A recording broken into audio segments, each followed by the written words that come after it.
his car and left California behind. But by the time he reached the Cascades, it no longer felt like a punchline. It felt like a promise. He wanted to vanish from a life that had become a string of unpaid bills, failed relationships, and half-finished ambitions. When he found the listing for the cabin, tucked deep in the timberland outside of Oak Ridge, it seemed like the answer to a question he had been afraid to ask out loud. The ad described it as Thornberry Cabin, like the name alone carried its own gravity. Rustic, secluded, no neighbors within miles. The photos showed a weathered A-frame wrapped in thick green, the kind of place where the outside world could not reach you unless you invited it in. The landlord never met him in person. Just a voice on the phone, an email with a rental agreement, and a digital invoice for 3 weeks paid in full.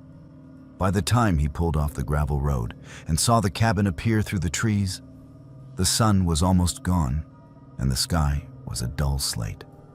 He killed the engine and sat there for a moment, listening to the ticking of hot metal cooling in the mountain air. There was a quiet here that did not exist anywhere else he had been. No freeway hum, no sirens, no human noise. Just wind in the trees and the occasional crack of some unseen branch giving way. He felt something unclench in his chest for the first time in months. Inside, the cabin was basic but comfortable. One main room with a small kitchen in the corner, a stone fireplace, and a narrow staircase leading up to a loft with a bed under a slanted roof. The place smelled like old cedar and dust, but it was clean. A stack of firewood waited by the hearth, and a handwritten note sat on the kitchen counter. "Welcome, Edward. Key is in the door. Water is from the pump out back. No cell service, but there is a landline for emergencies. Please respect the property, and it will respect you. E." He assumed that initial belonged to the owner, the same man whose name was on the agreement, same as his. He found that strange for half a second, then laughed it off as coincidence. Oregon was full of people with old English names. That was what he told himself as he unpacked his bags. The first few days passed exactly the way he wanted them to. He woke with the early light filtering through the trees, made coffee on the old gas stove, and spent hours at the rough wooden table with his laptop open and his phone powered off in his duffel. He had come here to finally finish the book he had been pretending to write for 3 years. He told himself that isolation was exactly what he needed. No distractions, no excuses. By the end of the 3rd day, he had barely written 10 pages. The words would not come, and every time he tried to force them, his eyes drifted to the window, to the wall of trees pressing up against the cabin. He found himself stepping outside more often, walking the perimeter of the clearing, peering into the forest, like he expected to see something watching him. There was nothing. There was always nothing. That bothered him more than it should have. On the 5th day, he noticed something wrong. It was small, almost insignificant. He had left his mug on the kitchen counter the night before, half full of cold coffee. When he came downstairs, it was in the sink, rinsed, with a sponge resting on the edge of the basin. He stared at it for a long moment. He tried to remember if he had moved it the previous night and simply forgotten, chalking it up to exhaustion. It was possible. He had been up late, scrolling old drafts, searching for some spark of inspiration. Maybe he had cleaned it on autopilot. That explanation held until the 7th day. He woke just after sunrise, the gray light filtering into the loft. He climbed down the stairs, rubbing the sleep from his eyes, and stopped at the bottom step. The chair at the table, his chair, was pulled out as if someone had just stood from it. His laptop, which he always closed at night, sat open. The screen was dark, but the lid was undeniably raised. He moved slowly, as if sudden motion might disturb something unseen. His first instinct was to check the door. The deadbolt was thrown. The chain was still latched. The windows were all locked, the frame stiff from age. There was no sign of forced entry. On the screen, when he tapped the trackpad, a document was open. It was his draft, the same file he had been working on all week. Only now there were 3 new lines at the bottom, written in a font identical to his own. I am still here. You are not the first. You will not be the last. His heart hammered in his chest. He told himself that this had to be some kind of glitch. Maybe corrupted text from an old section he had deleted. He scrolled through the rest of the document, searching for duplicates, fragments. There was nothing else unusual. He deleted the lines, saved the file, and spent the rest of the day pretending he was not unsettled. He tried to work, but his eyes kept drifting to the corners of the room, to the door, to the ceiling. He kept hearing little sounds that he had not noticed before.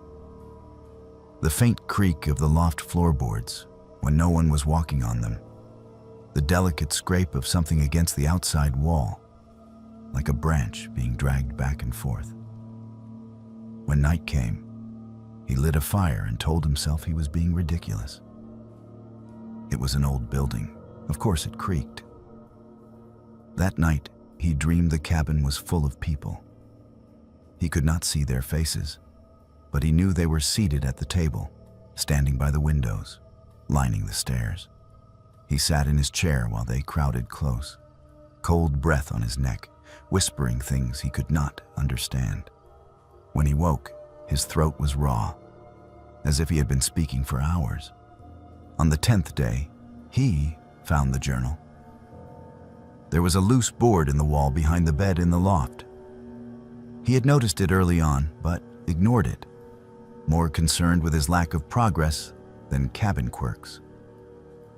That morning, unable to shake the feeling that something was wrong, he tugged at it.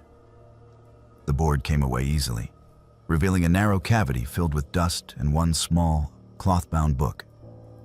The cover was cracked and faded, the pages yellowed. Inside, the first entry was dated October 3rd, 1983. The handwriting was neat, almost formal. I arrived at the cabin today. It feels like the world has finally gone quiet. This is where I will finish my work. I need distance from everything else. I need silence. The signature at the bottom of the page was his own name. Not his handwriting, but his name. He read for hours. The journal belonged to another man named Edward, who had rented the same cabin 40 years earlier. The entry started just like his own experience. Comments on the isolation, the peace, the hope that this place would finally allow him to complete whatever he had been working on. Then, slowly, the tone shifted. October 10th. I keep finding things moved. The chair, the cup, the lamp. I try to attribute it to forgetfulness, but I feel watched even when there is no one here. October 14th. I woke up to find writing on my page that I do not recall putting down. I would swear it is my hand, but the words are not mine. October 18th. The silence here is not empty. It is full of others. I hear them at night, moving through rooms that do not exist. Each entry felt like a distorted mirror of his own days. The details were different, but the pattern was identical. The creeping sense of being observed, the small changes in environment, the questioning of his own memory. The final entry was dated October 23rd, 1983. I understand now. The cabin is not a place, it is a door. It is open when someone like me comes here. Someone who wants to disappear. It gives us what we ask for. I can hear them better than ever tonight. They are not trying to scare me. They are trying to show me what comes next. I have decided to stay.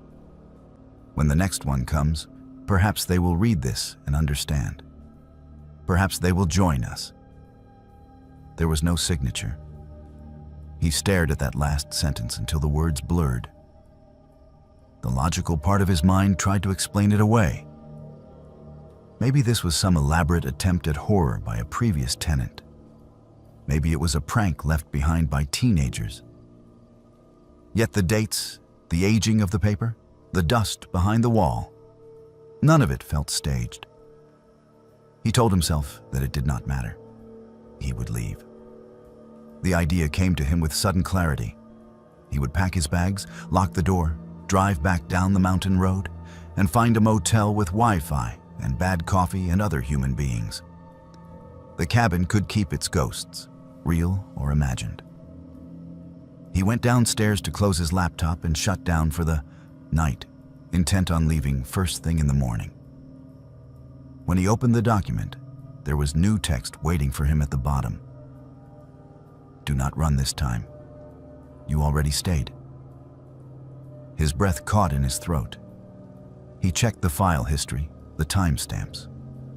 The last save had been hours ago, when he had finished fighting with a paragraph and walked away. The new line had no timestamp of its own. You already stayed. He closed the laptop with a snap and unplugged it, as if that simple act could sever whatever was happening. He went to his bag, yanked clothes from drawers, stuffed them inside. He did not bother folding anything. He grabbed his keys from the hook by the door, his heart pounding so hard he could feel it in his teeth. When he threw the deadbolt, the handle did not budge. The lock turned, the chain slid free, but the door itself remained stubbornly fixed in place. He put his shoulder into it. The wood shuddered, but did not open. There was no give, no sense of a stuck latch or warped frame. It felt like pushing against a wall. He moved to the windows. The latches clicked open easily, but when he tried to raise the glass, it would not move. Not even a millimeter. His fingertips went numb from the strain. He backed away slowly, the room suddenly too small, the walls too close. This is ridiculous, he whispered, but his voice shook. The landline sat on a small table near the stairs, its coiled cord a relic from another decade. He lifted the receiver, pressed it to his ear. No dial tone, just a faint, low hiss, like breath on the line. He hung up and picked it up again. Same sound. That night, the voices did not wait for him to fall asleep. They began as a murmur in the walls, a vibration he could feel in his teeth before he could make out words. He sat in the chair by the fireplace, the journal open on his lap, the pages fluttering in a breeze that did not exist. The flames burned low, throwing long, strange shadows across the room. The murmur grew clearer, resolving into overlapping whispers. Some were behind him, some above. Some so close he could have sworn they were inside his own skull.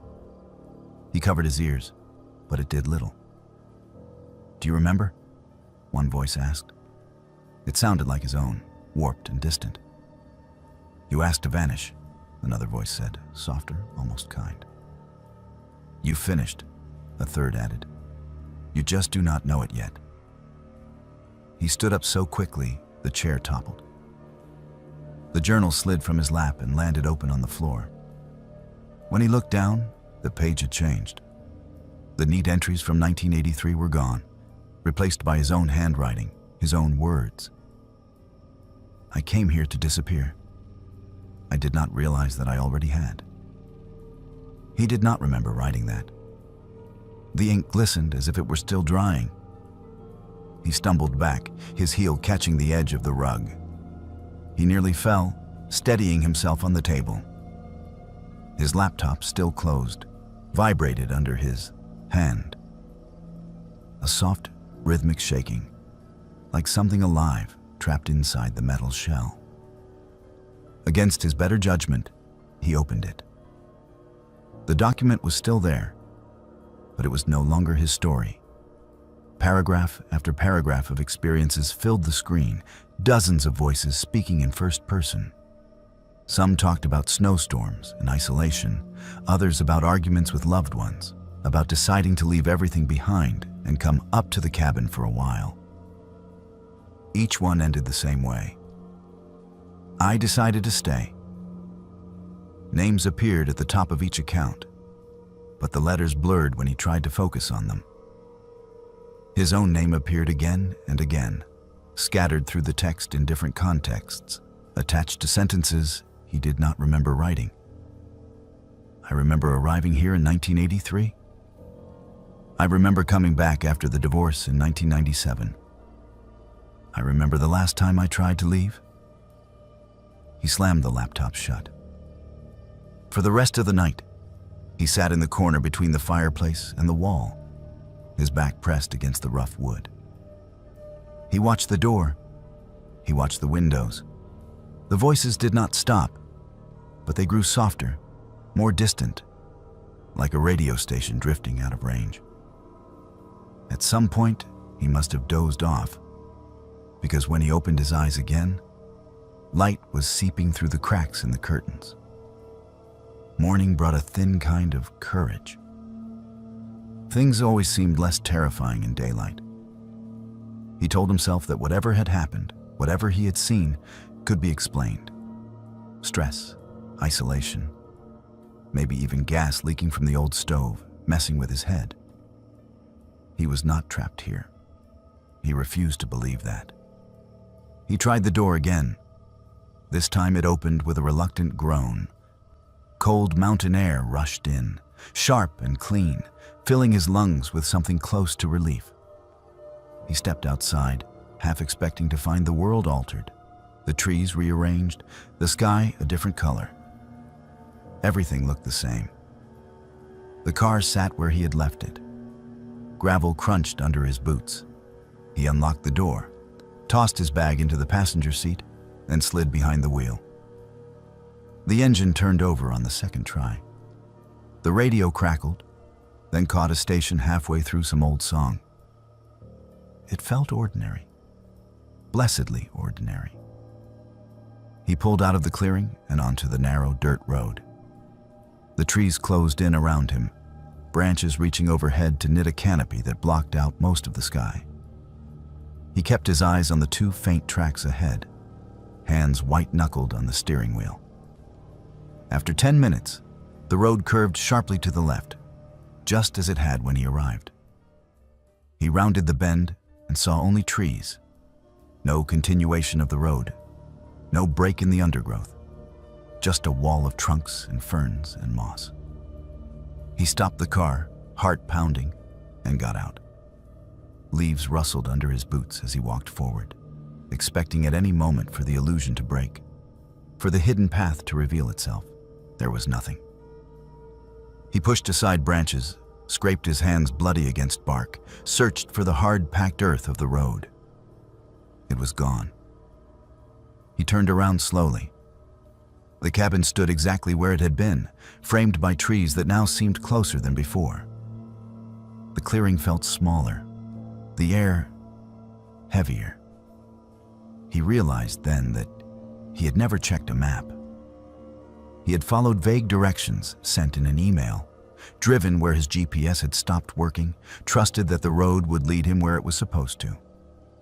He had no coordinates, no physical address, nothing to anchor this place in the real world except a few lines of text on a screen. When he went back inside, the journal was waiting on the table, open to the last page. A new entry had appeared below the one from 1983, the ink still glistening. October 23rd. I tried to leave again. The road is gone. The cabin is all there is now. I understand why they stayed. Out there, I was already disappearing piece by piece. In here, at least, I am something. I am a voice added to the chorus. When the next one arrives, they will read this. They will think they are different. They will not be. He recognized the handwriting this time. It was his. If you asked Edward today exactly how long he was in that cabin, he would not be able to tell you. The days bled into each other, marked only by the length of the shadows and the sound of the wind, Sometimes he thought he heard a car on the road, a distant engine approaching. Whenever he stepped outside to look, there was only the same unmoving forest. Some nights, when the fire burned low and the voices grew strongest, he found himself at the table, the laptop open, his fingers moving across the keys, even though he swore he was not guiding them. He wrote about lives that were not his, about winters he had never lived through and summers and decades he had not been born into. Each story ended the same way. I decided to stay.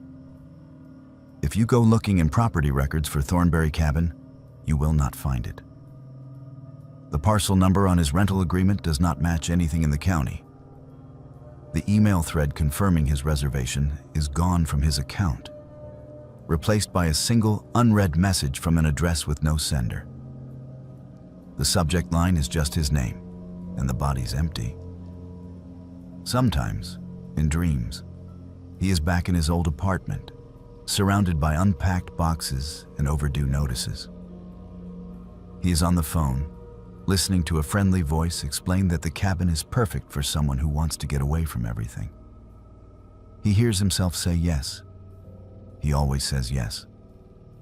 The last line in the journal, the one he never remembers writing but finds every time he opens it, is simple. If you are reading this, you have already stayed longer than you meant to. The road will not be there when you turn back. The cabin is patient. It has all the time in the world. The question is not whether you will leave. The question is how long it will take you to admit that you already did.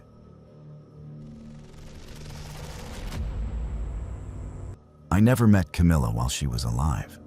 By the time I first heard her name, she had already been in the ground for 3 months, and I was being told I owned everything she left behind.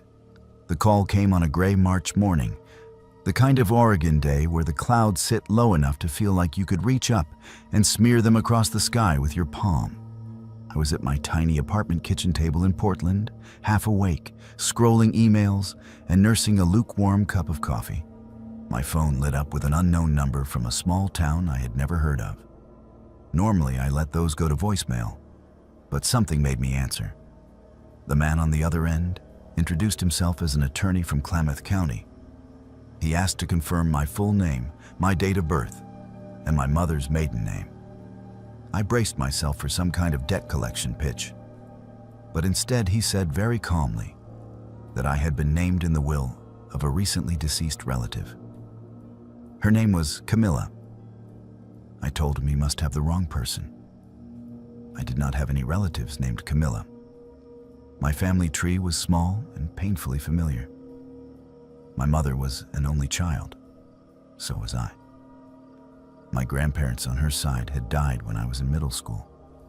The few cousins we had drifted off years ago. He explained that Camilla had been my grandmother's older sister. Apparently, there had been a falling out long before I was born. No one ever bothered to tell me that my grandmother had a sister who moved out to the countryside near Crater Lake, bought a farmhouse, became a recluse. She had never married, never had children, and according to the attorney, had left everything to the nearest living blood. That was me. I should have felt lucky. Instead, I felt a kind of reluctant dread. The property, he said, was an old farmhouse on 40 acres of land about an hour outside of Crater Lake.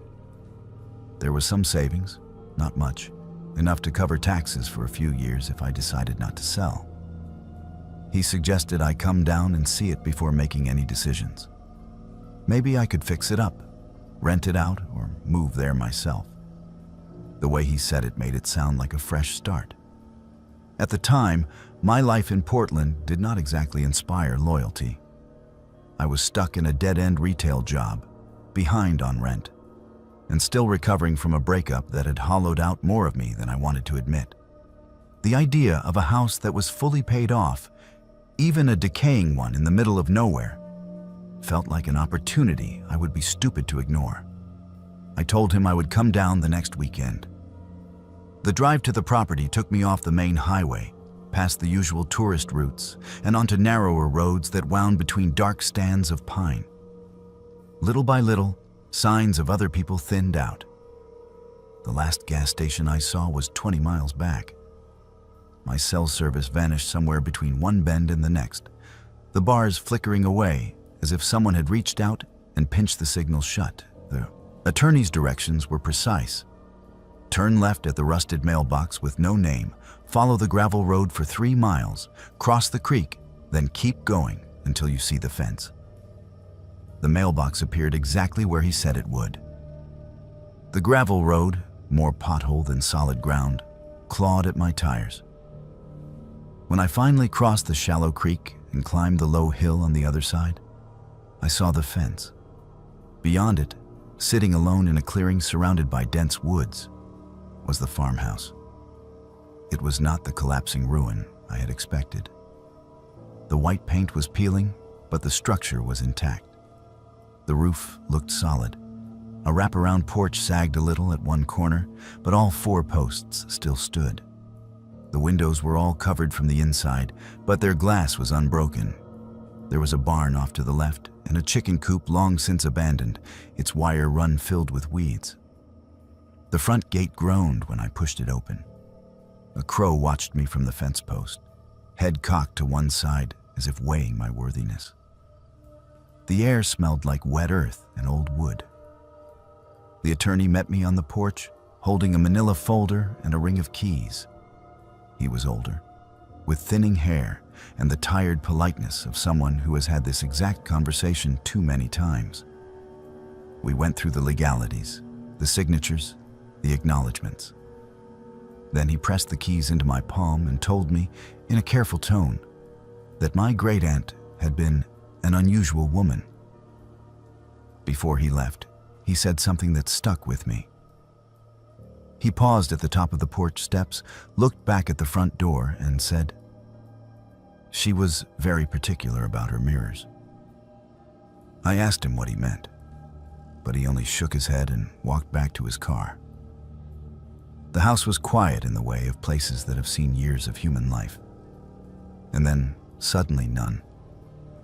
The air inside was still and faintly stale, but not rotten. It smelled faintly of lavender and dust. The first thing I noticed were the shapes on the walls. Every mirror in the house, and there were many, was covered with black cloth. In the front hall, a long rectangle hung where a hall mirror should be, draped in heavy fabric pinned tightly around the frame. In the parlor, a large oval over the fireplace was cloaked in the same way. Even a small mirror above the bathroom sink was wrapped and tied like a strange, dark gift. At first, I thought someone had died in the house, and the mirrors were covered in some old superstition. I told myself I would take the cloths down later, once I had walked through everything. It did not feel right to start by undressing the house like that. The rest of the place was unnervingly orderly. Bookshelves lined one wall of the parlor, filled with neatly arranged volumes. The kitchen drawers were organized with almost obsessive care. Every knife, spoon, and measuring cup had its defined place.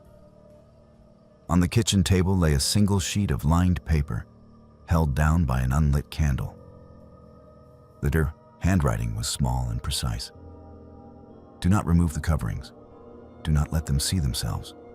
Do not stay after dark if you do. See."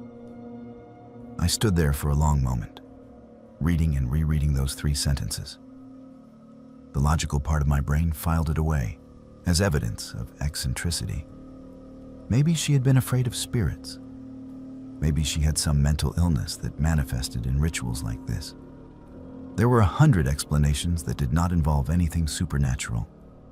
Still, the paper trembled slightly in my hand as I picked it up. I told myself I would humor her, at least for the first day. I would clean, inventory what was here, and leave the mirrors alone.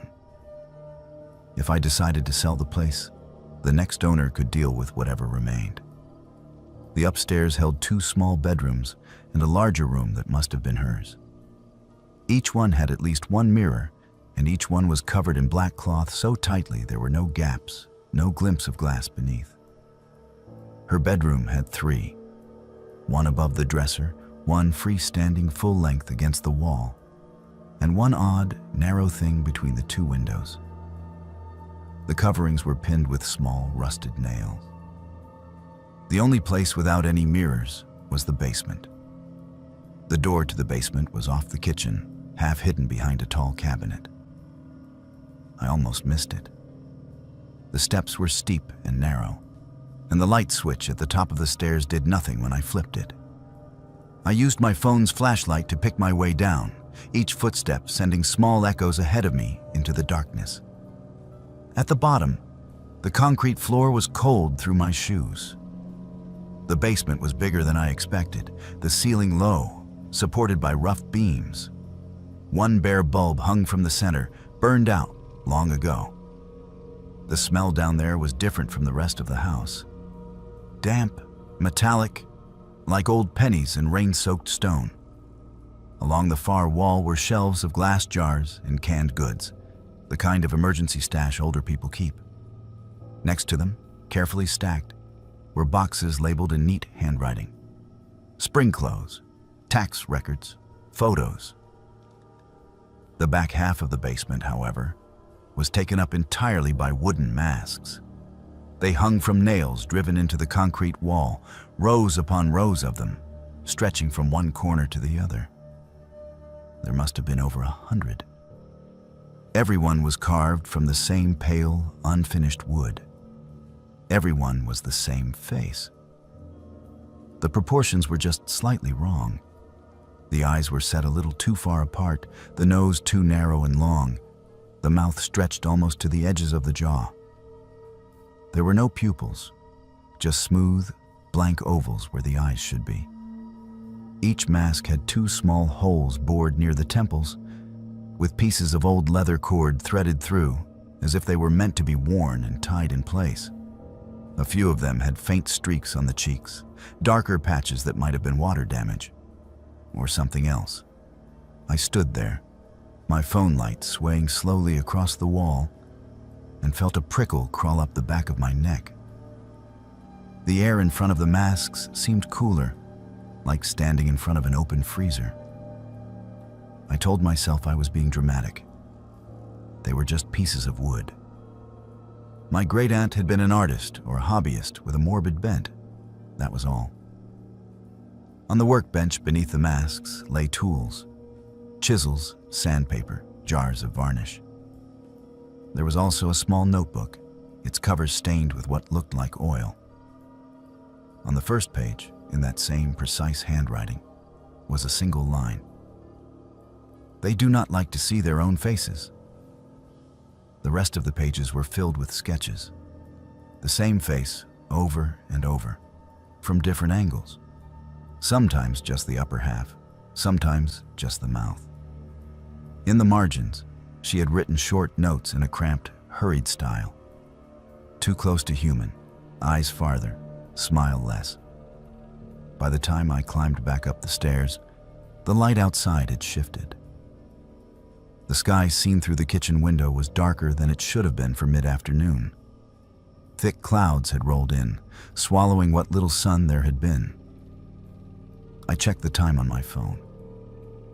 I had been down there less than 20 minutes. The sensible decision would have been to leave. I could have driven back to town, found a motel, and come back another day with a friend, or at least during full daylight. But something about the place hooked its fingers into me. Maybe it was the isolation. Maybe it was the simple fact that, for the first time in a long while, I was standing inside something that belonged to me. I decided I would stay until sunset, lock up, and head out. No reason to overreact to a bunch of creepy crafts and covered mirrors. The wind picked up around 4. I was in the parlor, going through books, when the first sharp gust slammed into the side of the house. The windows rattled. A loose shingle somewhere on the roof flapped and snapped like a broken wing. Then I heard the tapping. At first it was faint, like twigs brushing the glass. I figured a branch outside was caught in the wind. It grew louder, more insistent. A dry, rapid tapping, like knuckles on a window pane. It came from every direction at once. I moved from room to room, heart rate climbing, listening. In the hallway, the covered mirrors seemed to hum, the fabric lifting almost imperceptibly in a breeze I could not feel. In the kitchen, the sound was strongest near the back door, where a narrow window looked out onto the yard. Its curtain was thin enough that I could see a dark shape beyond it, pressing close. The tapping shifted, turning into a slow drag, as if someone were running their nails along the glass. My rational mind tried to stitch together explanations.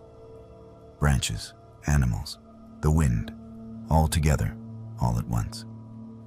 Then a voice spoke. It was muffled, distorted by the wall and glass, but it was unmistakably human. It came from just beyond the Yoke's kitchen window, and it sounded like someone had pressed their lips directly against the pane. "Let us see," it said. Every muscle in my body went rigid. I did not move. I did not breathe. The tapping resumed, more frantic now. It was no longer limited to the kitchen. It came from every wall, every window, every covered mirror. It was above me and below me, in the pipes, in the floors. The house vibrated with it. "Let us see," the voice repeated. This time, it sounded like there were more of them, overlapping, out of sync. I backed away from the window, keeping my eyes on the curtain. Its fabric trembled with the force of whatever was on the other side. The black cloths over the mirrors began to flutter, though there was no draft. The nails that held them shivered in the wood. The note on the kitchen table flashed through my mind. "Do not remove the coverings." I did not. I wanted to. That was the worst part. Some deep, ugly curiosity inside me wanted to tear the cloth away, to press my face to the glass and see what was asking, to know what shape was making that sound. Instead, I grabbed my keys, stumbled to the front door, and yanked it open. The wind hit me full in the face, carrying bits of dried leaves and dust. The sky outside was a solid sheet of dark gray. The trees around the clearing thrashed, their branches bending like they were trying to uproot themselves. On every window of the house, as far as I could see, something pressed against the glass from the inside. Not hands. Not exactly. The impressions looked like faces pushing forward, features distorted by the barrier between us. The shapes stretched and warped, mouths opening and closing in silent, wordless screams. Wherever the black cloths covered mirrors inside, the window panes aligned with them were clear, as if whatever was trying to get through could not quite find its way there. But the ones without mirrors behind them bulged outward in ripples, as if something inside was leaning with all its weight. I do not remember getting to my car. I remember the engine roaring and the gravel spitting under my tires. I remember the trees blurring into a single dark wall as I flew back down the road.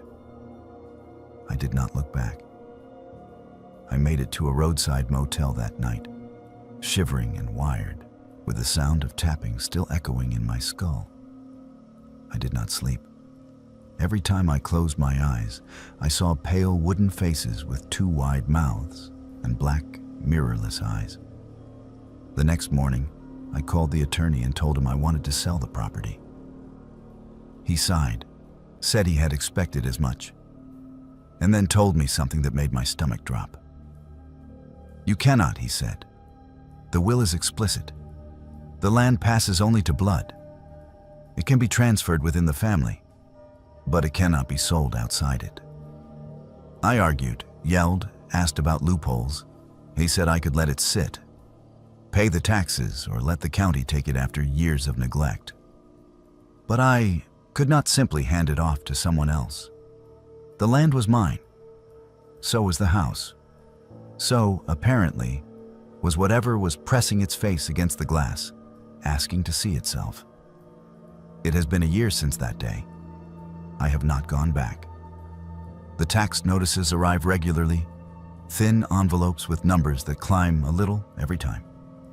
Sometimes, late at night in my Portland apartment, I catch my reflection in the bathroom mirror and feel a surge of irrational guilt, like I am breaking some rule I never agreed to.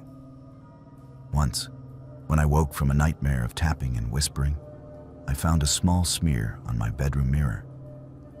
It looked like the print of a face pressed hard against the glass, then pulled away.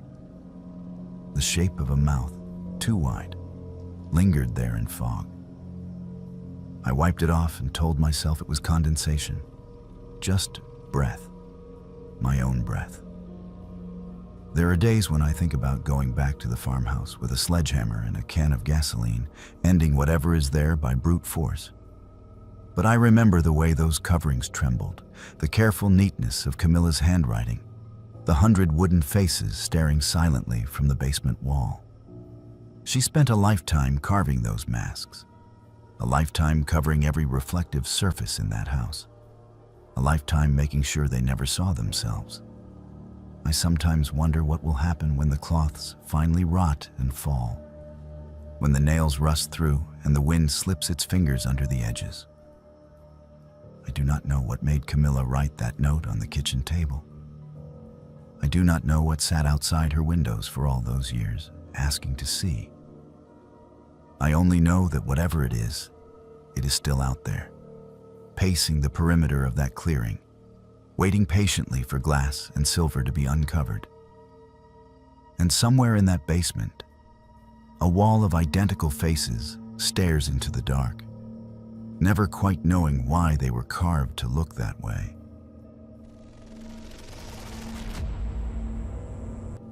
Simon always said Portland did not have real ghosts, just echoes. He liked to stand on the Morrison Bridge at night, looking down at the black water, and talk about all the things the city had covered up with coffee shops and murals.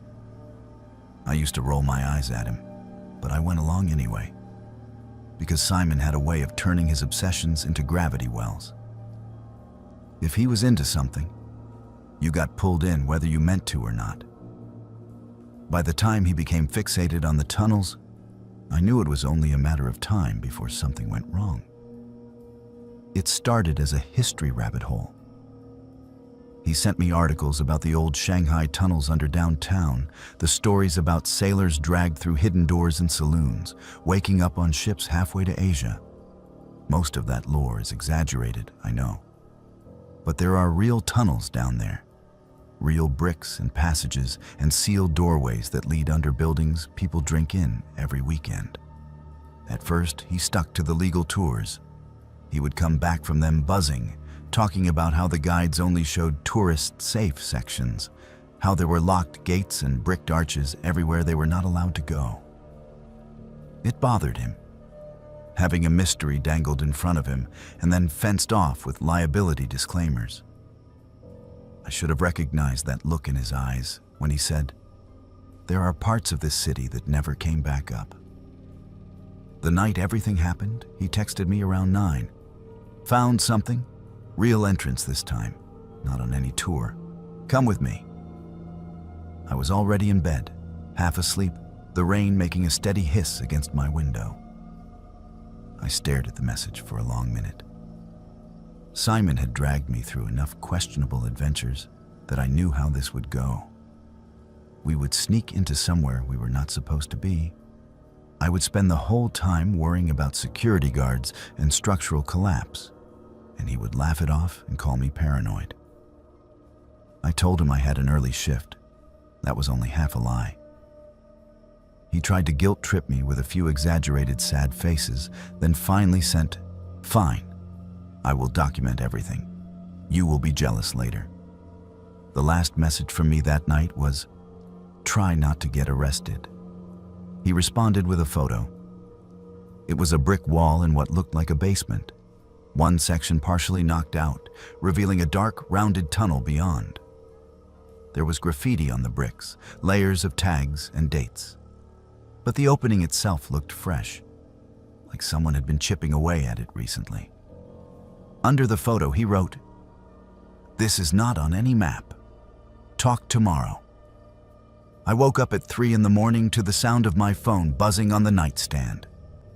At first, I ignored it, tangled in the heavy, half-aware certainty that nothing good ever comes from calls in the middle of the night. When it did not stop, I fumbled for it. It was not a call. It was a string of messages from Simon. The timestamps crawled across the screen. 11:42 p.m., 12:03 a.m., 12:17 a.m. I had slept through the vibration. The first one was a picture of a concrete corridor, low ceiling, pipes running along the top. My friend's boots were visible at the bottom of the frame, toes pointing into darkness. "You would love this," he wrote. So much older than the tours. The second photo showed a heavy metal door, the kind you see in industrial basements. It had a sliding latch on the outside, not the inside. The paint around the frame was scratched. Why is a door locked from the outside underground? The third message was just text. "There is stuff down here that is not old. New sleeping bags, cans like someone is living here." The fourth, "Hearing something. Might be water or rats." There was a longer gap after that. Then, at 12:17 a.m., "There is a room. Doors like the one in the pic. All with locks only on the outside. One is open. There is someone in there." My throat went dry as I read that last one. The follow-up came a minute later. "They are chained. I think they have been here a while. Going to help them. Signal is bad." The final message hit at 12:19 a.m. "They are not alone down here." Nothing after that. I tried calling. The first attempt went straight to voicemail. The second just rang and rang until the call dropped. I called again, this time to 911, my fingers clumsy on the screen. Explaining to the dispatcher that my friend was somewhere under Portland, in tunnels that might not officially exist, sounded insane even to my own ears.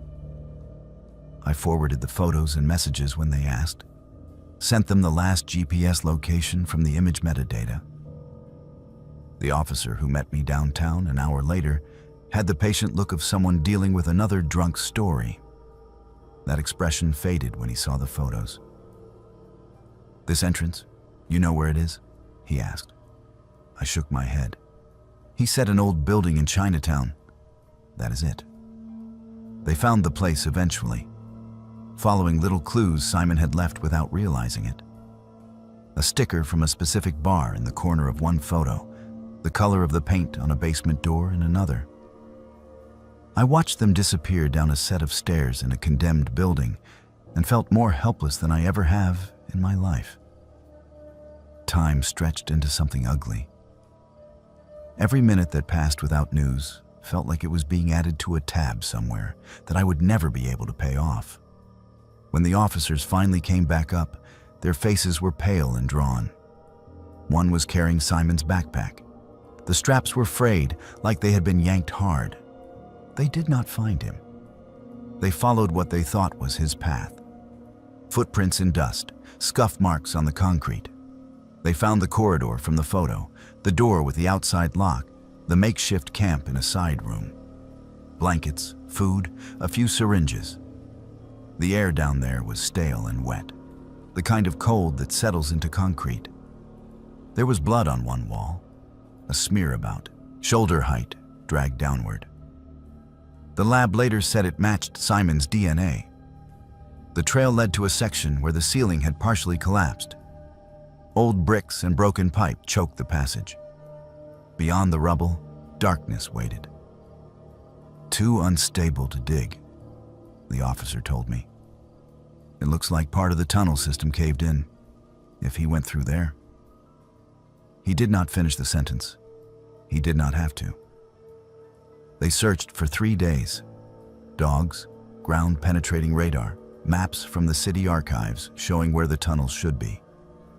Half of it did not match what they were seeing underground. Whole sections were missing, while others existed where there should have been solid earth. They never found a body.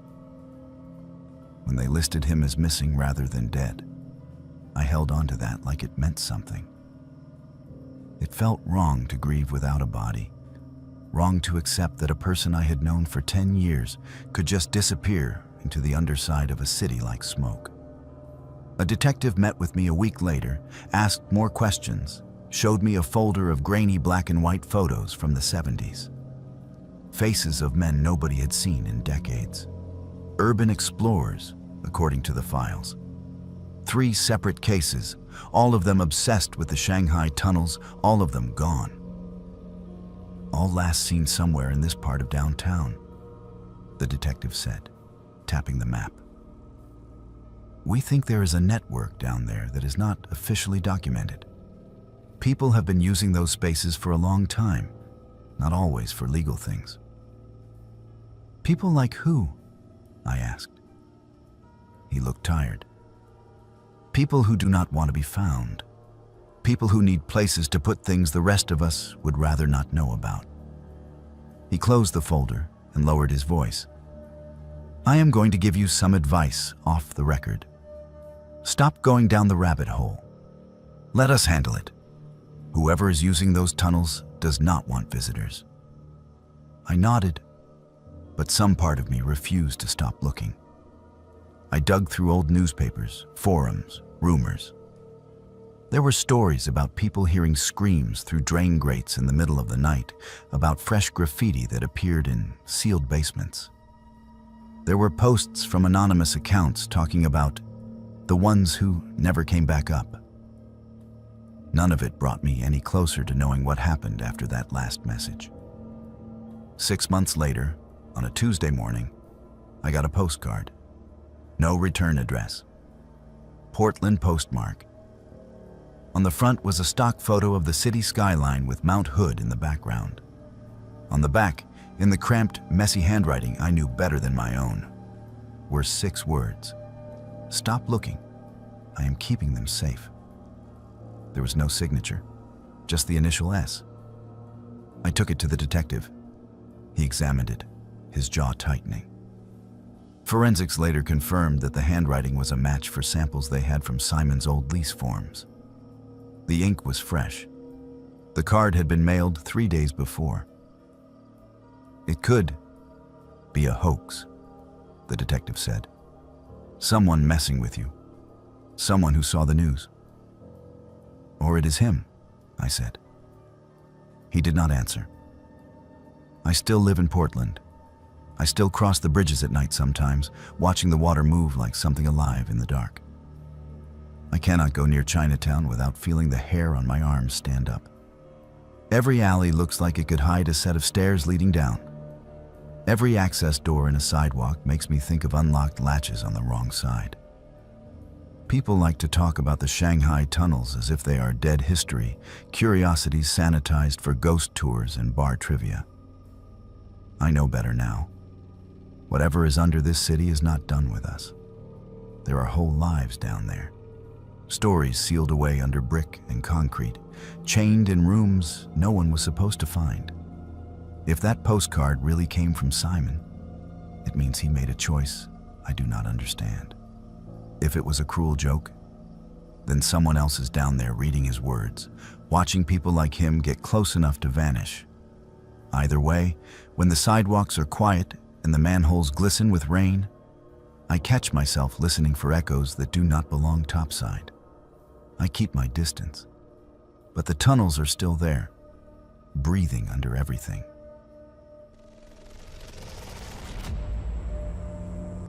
My grandmother Dorothy was the kind of woman who documented everything.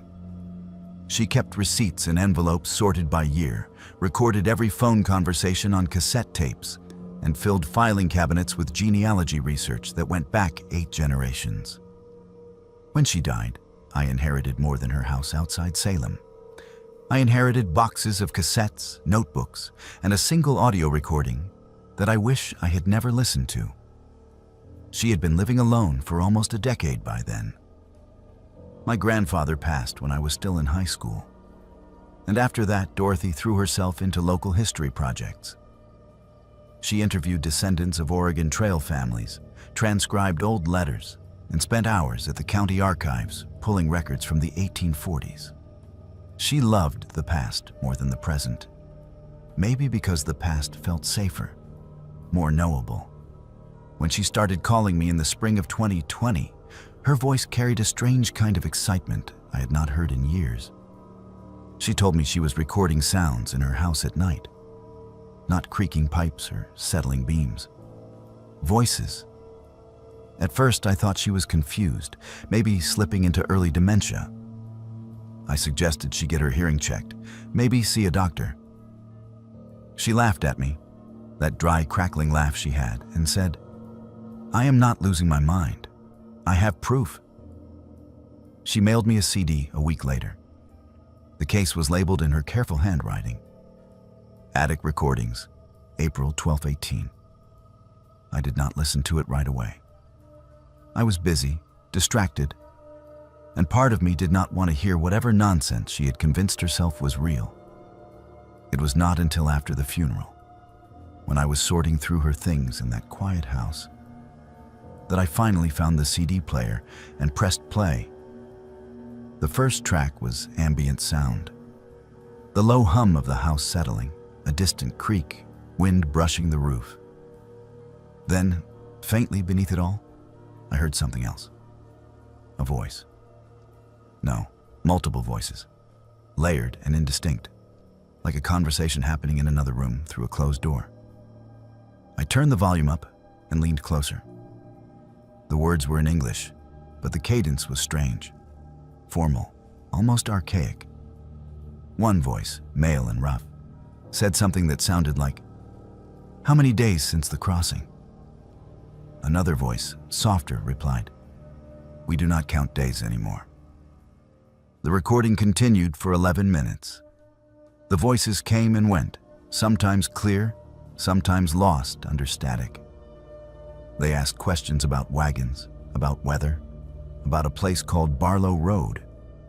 One voice kept repeating the phrase, "Still walking, always walking." I sat on the floor of her attic, the player balanced on my knees, and felt something cold settle into my chest. Dorothy had done her research. I found her notebook next to a stack of other CDs, each one carefully dated and labeled. Inside, she had written notes in the margins, cross-referencing what the voices said with historical records. She identified them as members of the Meek Cut-Off Party, a group of settlers who took a disastrous detour off the Oregon Trail in 1845. 23 people from that group were never accounted for. They vanished somewhere in the Cascade Mountains and were presumed dead. But Dorothy did not think they were dead. She thought they were lost. One entry in her notebook, dated May 3rd, read, "They do not understand they are gone. They think they are still traveling. When I ask how long they have been walking, they cannot answer. Time does not move for them the way it does for us." She had been talking to them. I found more recordings, dozens of them. In one, Dorothy asked directly, "Where are you now?" The reply came after a long pause, distant and hollow. "Still crossing. We see the ridge, but it never comes closer." "How long have you been crossing?" Another pause, then, "Your time does not pass here." The last recording she made was dated June 10th, 2 days before she disappeared. The file was labeled "Final Conversation." I almost did not play it. My hands shook as I pressed the button, and for a moment I considered throwing the whole CD case into the trash and walking away from whatever this was. But I needed to know.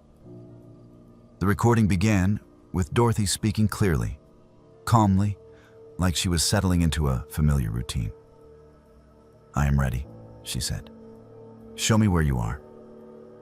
Silence followed, stretching out for nearly a minute. Then came the sound of footsteps. Not hers. Multiple sets, walking in unison, their rhythm slightly off, like people moving through deep snow or across uneven ground. A door opened. That should not have been possible. I had been in that attic a dozen times as a kid. There was no door, just 4 walls, a narrow staircase, and a single window that looked out over the back property. But on the recording, a door opened. The hinges groaned, old and stiff. Cold wind rushed into the microphone, distorting the audio with a low, buffeting sound. Then the voices returned, all at once, overlapping. "Step through. We have held the crossing open." Dorothy's voice, small and breathless. "I see it. I see them all." Her footsteps moved away from the microphone. The wind grew louder, filling the recording with white noise. Then, abruptly, silence. The recording continued for 6 more hours. Nothing but the faint creak of the attic settling and the occasional gust of wind from a window that, according to the police report, was still latched shut when they found the house empty. The police searched for 3 weeks. No body, no signs of struggle, no indication she had left through the front door. Her car was still in the driveway. Her purse sat on the kitchen counter. The attic window was locked from the inside. They asked me questions I could not answer. Where had she been going? Had she seemed suicidal? Was there anyone she might have been meeting? I showed them the recordings. They listened politely, exchanged glances, and filed them away as evidence of mental distress.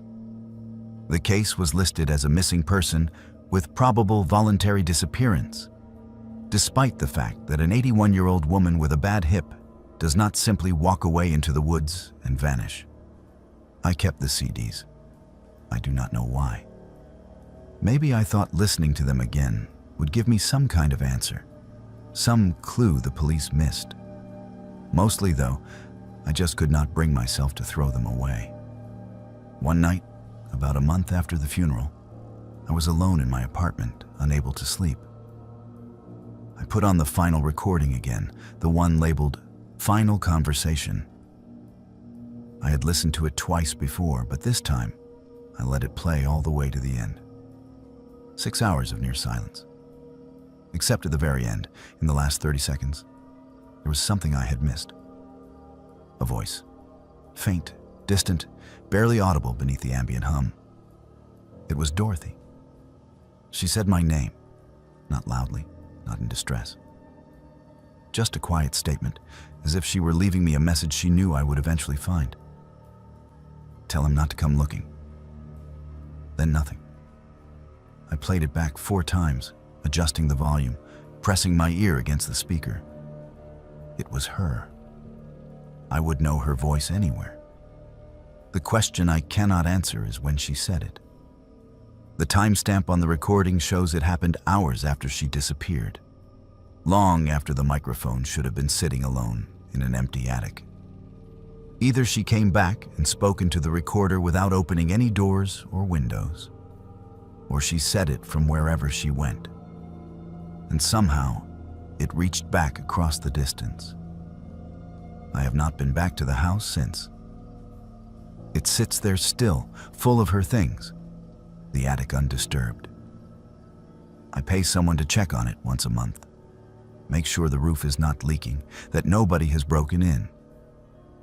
Every time they send me a report, they mention how quiet it is, how the place feels like it is waiting for something. I still have the recordings. Sometimes, late at night when I cannot sleep, I think about playing them again. I think about going back to that attic with my own recorder, sitting in the dark and asking the same questions Dorothy did. I think about what she saw when that impossible door opened, what made her step through without hesitation, where she is now. But I do not go. Because if Dorothy found what she was looking for, if she finally crossed over into whatever place those voices were calling from, then she is still walking, still crossing. And maybe some trails are not meant to have an end. The settlers from 1845 never made it to the valley. They are still out there somewhere, caught in a landscape that does not move forward, asking how many days since the crossing and never getting an answer. Dorothy joined them.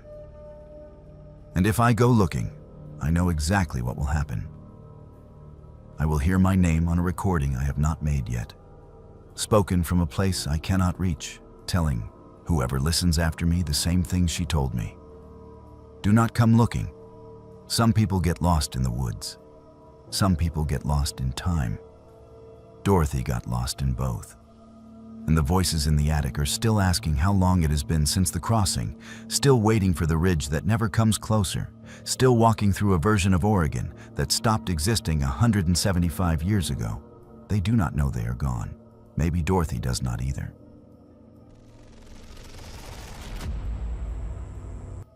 I worked night security at a pharmaceutical warehouse outside Eugene for 2 years, and there was one rule nobody ever explained.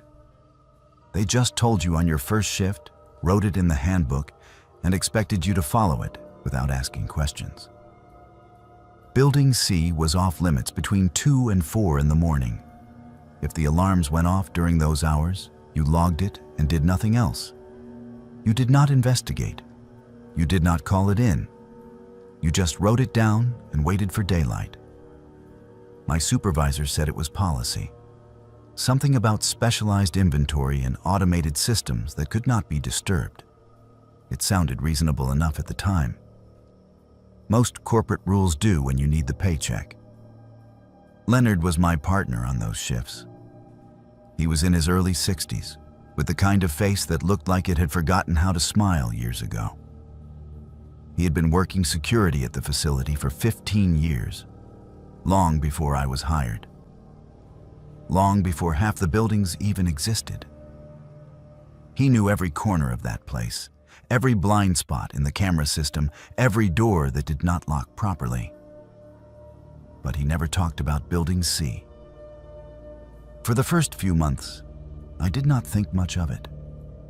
The facility was huge, 3 separate buildings spread across a fenced lot backed up against dense Oregon woods. Building A held the administrative offices.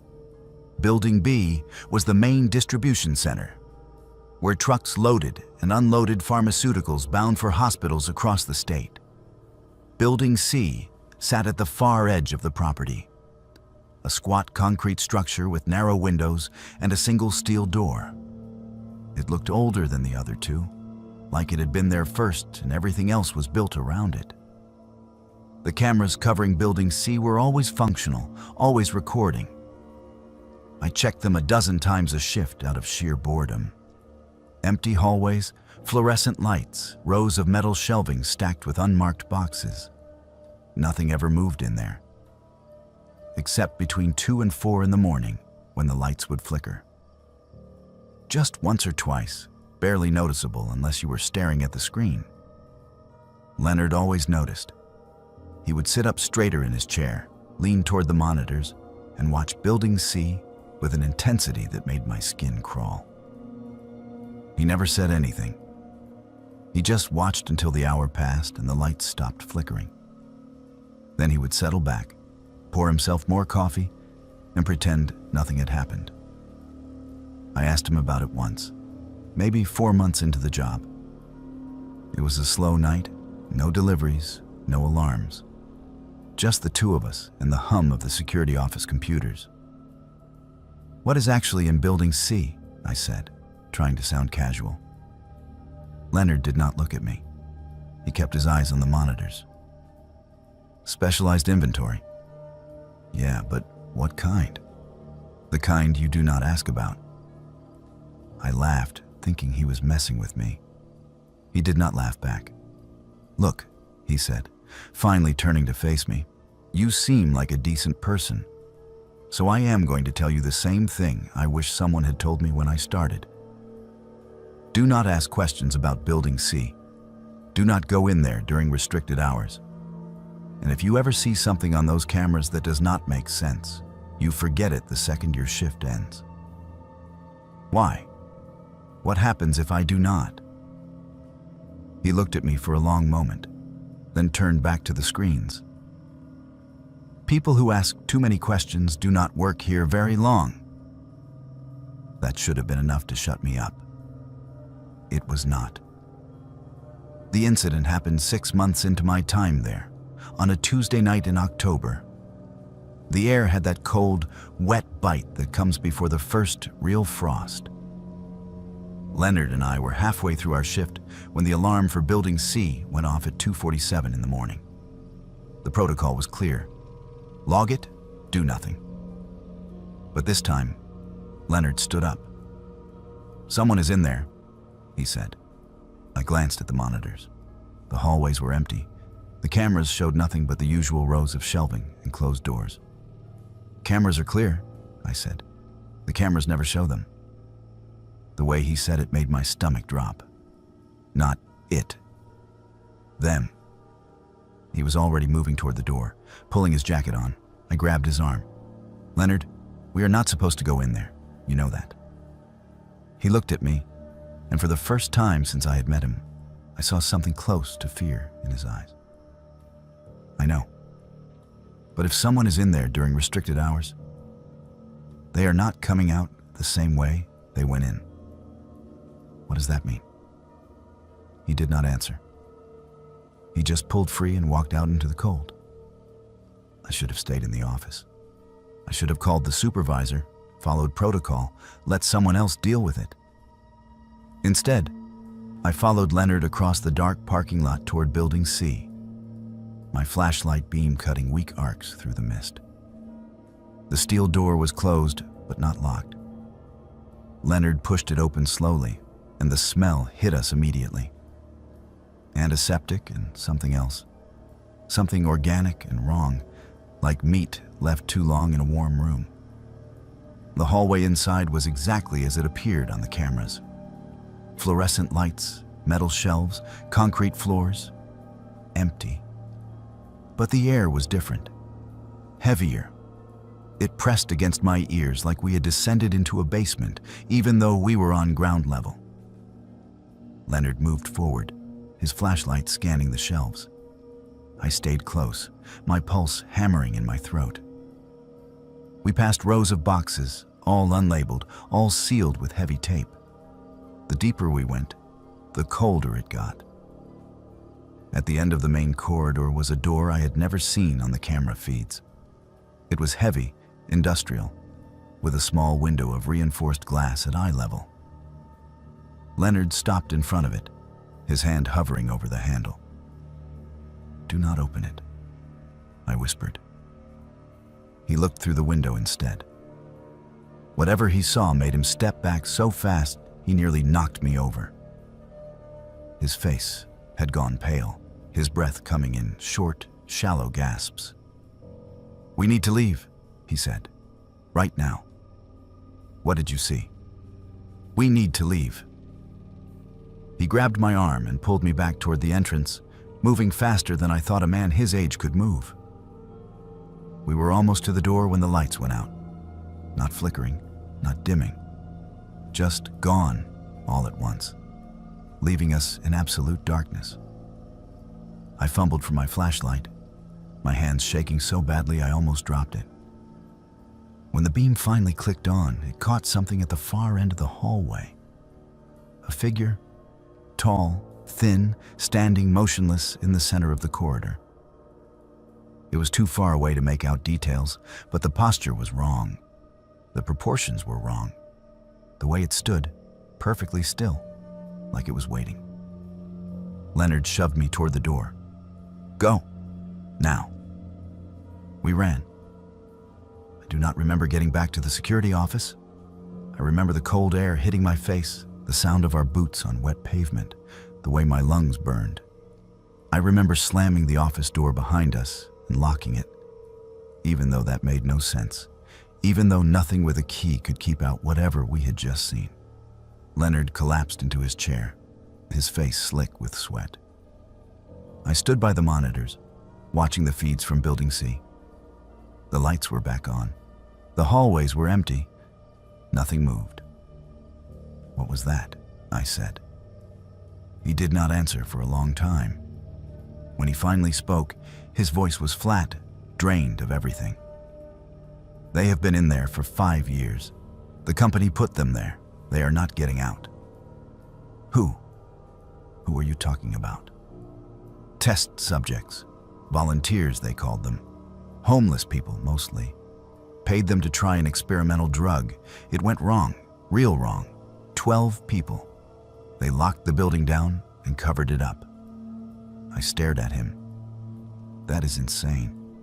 If that were true, someone would have found out. There would have been an investigation. Leonard laughed, a bitter, broken sound. You think this company does not know how to bury things? You think anyone cares what happens to people nobody's looking for? But the deliveries. I have seen trucks go to Building C.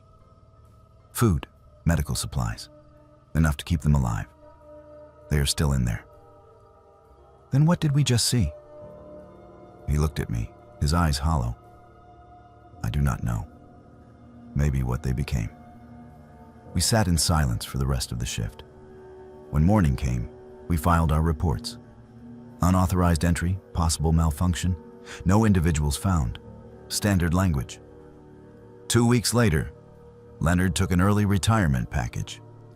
The terms were generous, contingent on a non-disclosure agreement he signed without reading. I quit a month after that.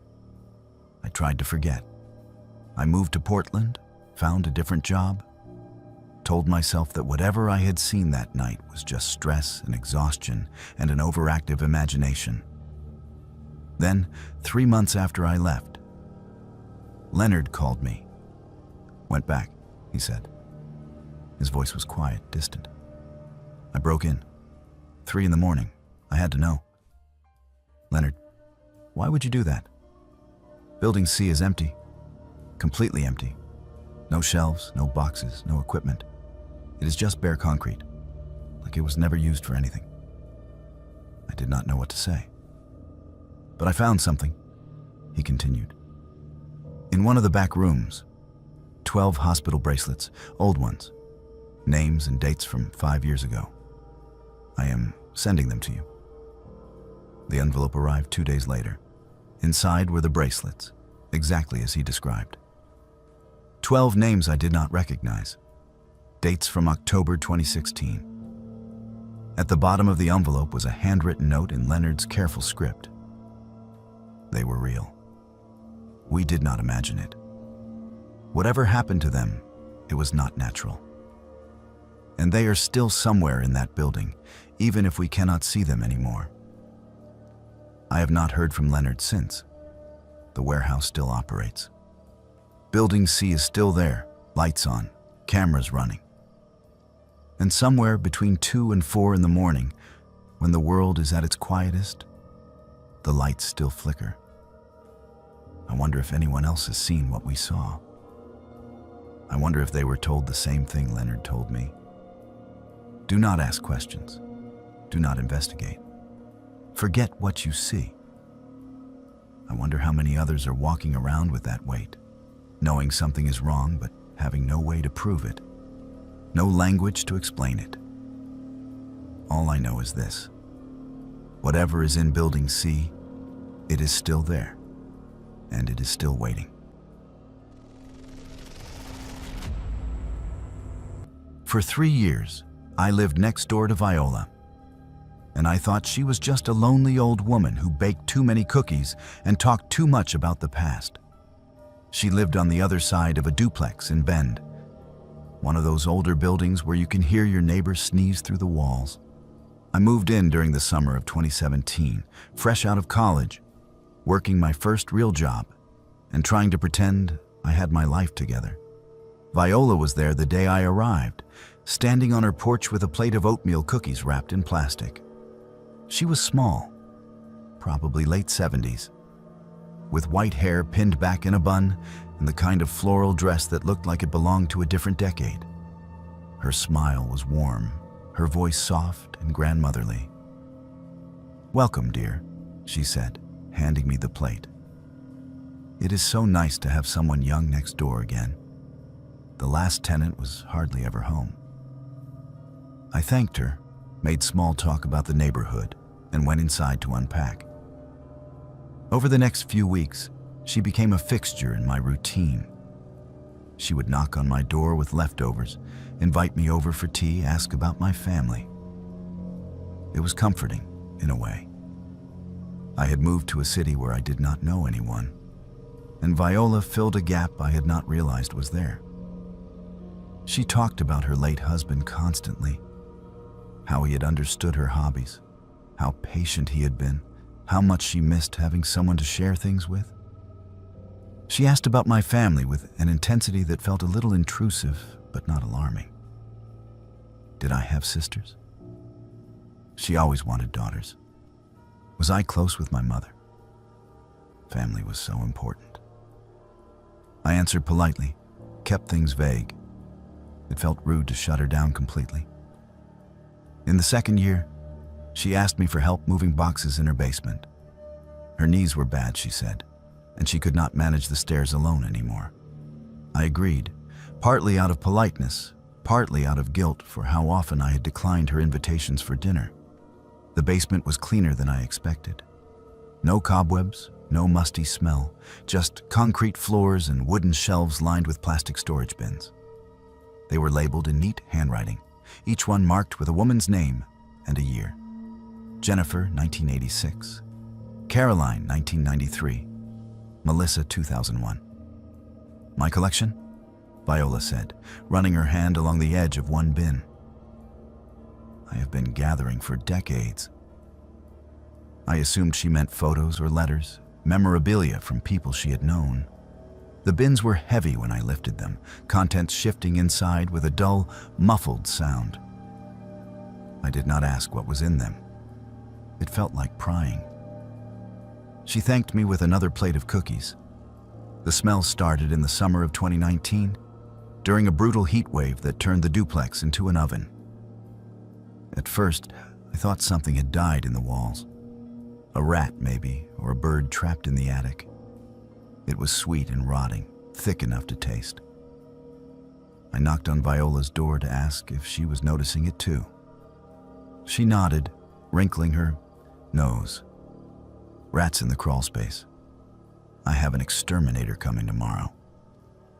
The smell lingered for 3 weeks, gradually fading as the weather cooled. I stopped thinking about it. Then a woman went missing. It was all over the local news. A 23-year-old graduate student from Corvallis, last seen jogging near a nature trail about 50 miles away. The search went on for days. Volunteers combed the woods. Police put out appeals for information. I watched the coverage with the same detached concern most people have for tragedies that happen to strangers. Viola watched it differently. She sat in front of her television with the volume turned up, leaning forward in her chair. When they showed the missing woman's photo, Viola murmured, "Such a shame. She looked like a sweet girl." Then, quieter, "She reminds me of my collection." I glanced at her, confused. "Your collection?" She smiled at me, that same warm, grandmotherly smile. "Yes, dear." She has that look about her. It was an odd thing to say, but I brushed it off. Old people said strange things sometimes. I went back to my apartment and did not think about it again, until the police showed up. It was early morning, just after 6. I woke to the sound of heavy boots on the porch and voices speaking in low, clipped tones. I looked out my window and saw 3 patrol cars parked in front of the duplex, their lights off, but their presence impossible to ignore. Officers were knocking on Viola's door. She answered in her bathrobe, looking small and confused. They showed her a piece of paper, a warrant. I watched from behind my curtain as they went inside.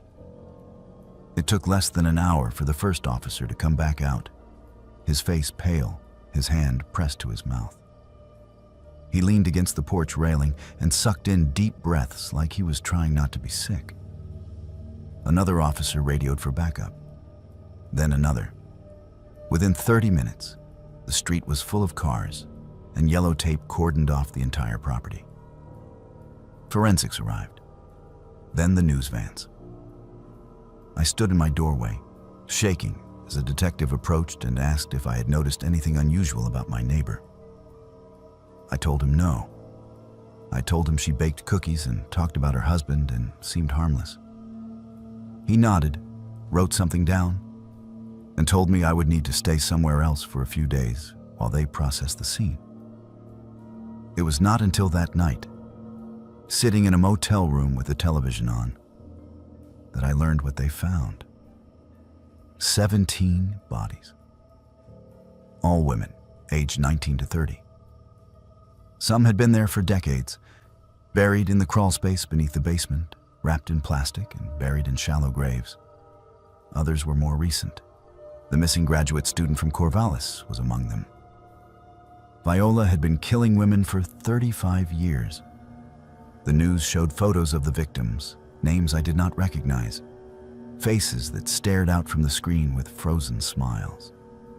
The reporter explained that Viola had confessed within hours of her arrest, showing no remorse, speaking about the women as if they were possessions she had collected and preserved. "They are still with me," she told investigators. "That is what matters." I thought about the bins in her basement, the labels, the names and years. I had moved those bins. I had lifted them, felt the weight shift inside, set them on shelves, and never once asked what was in them. I had touched the containers that held pieces of women Viola had murdered, women whose families had been searching for them, women who had been reduced to trophies in a basement I had walked through without suspicion. I thought about the cookies she baked in a kitchen that was 20 feet away from where she kept her victims. I thought about the tea she served me, the conversations we had, the way she smiled when she talked about wanting daughters. The trial was brief. Viola was declared competent to stand trial despite her age. She pleaded guilty, described each victim in detail, explained how she had chosen them. "They all reminded me of the daughter I never had," she said in court, her voice steady and calm. She was sentenced to life without parole.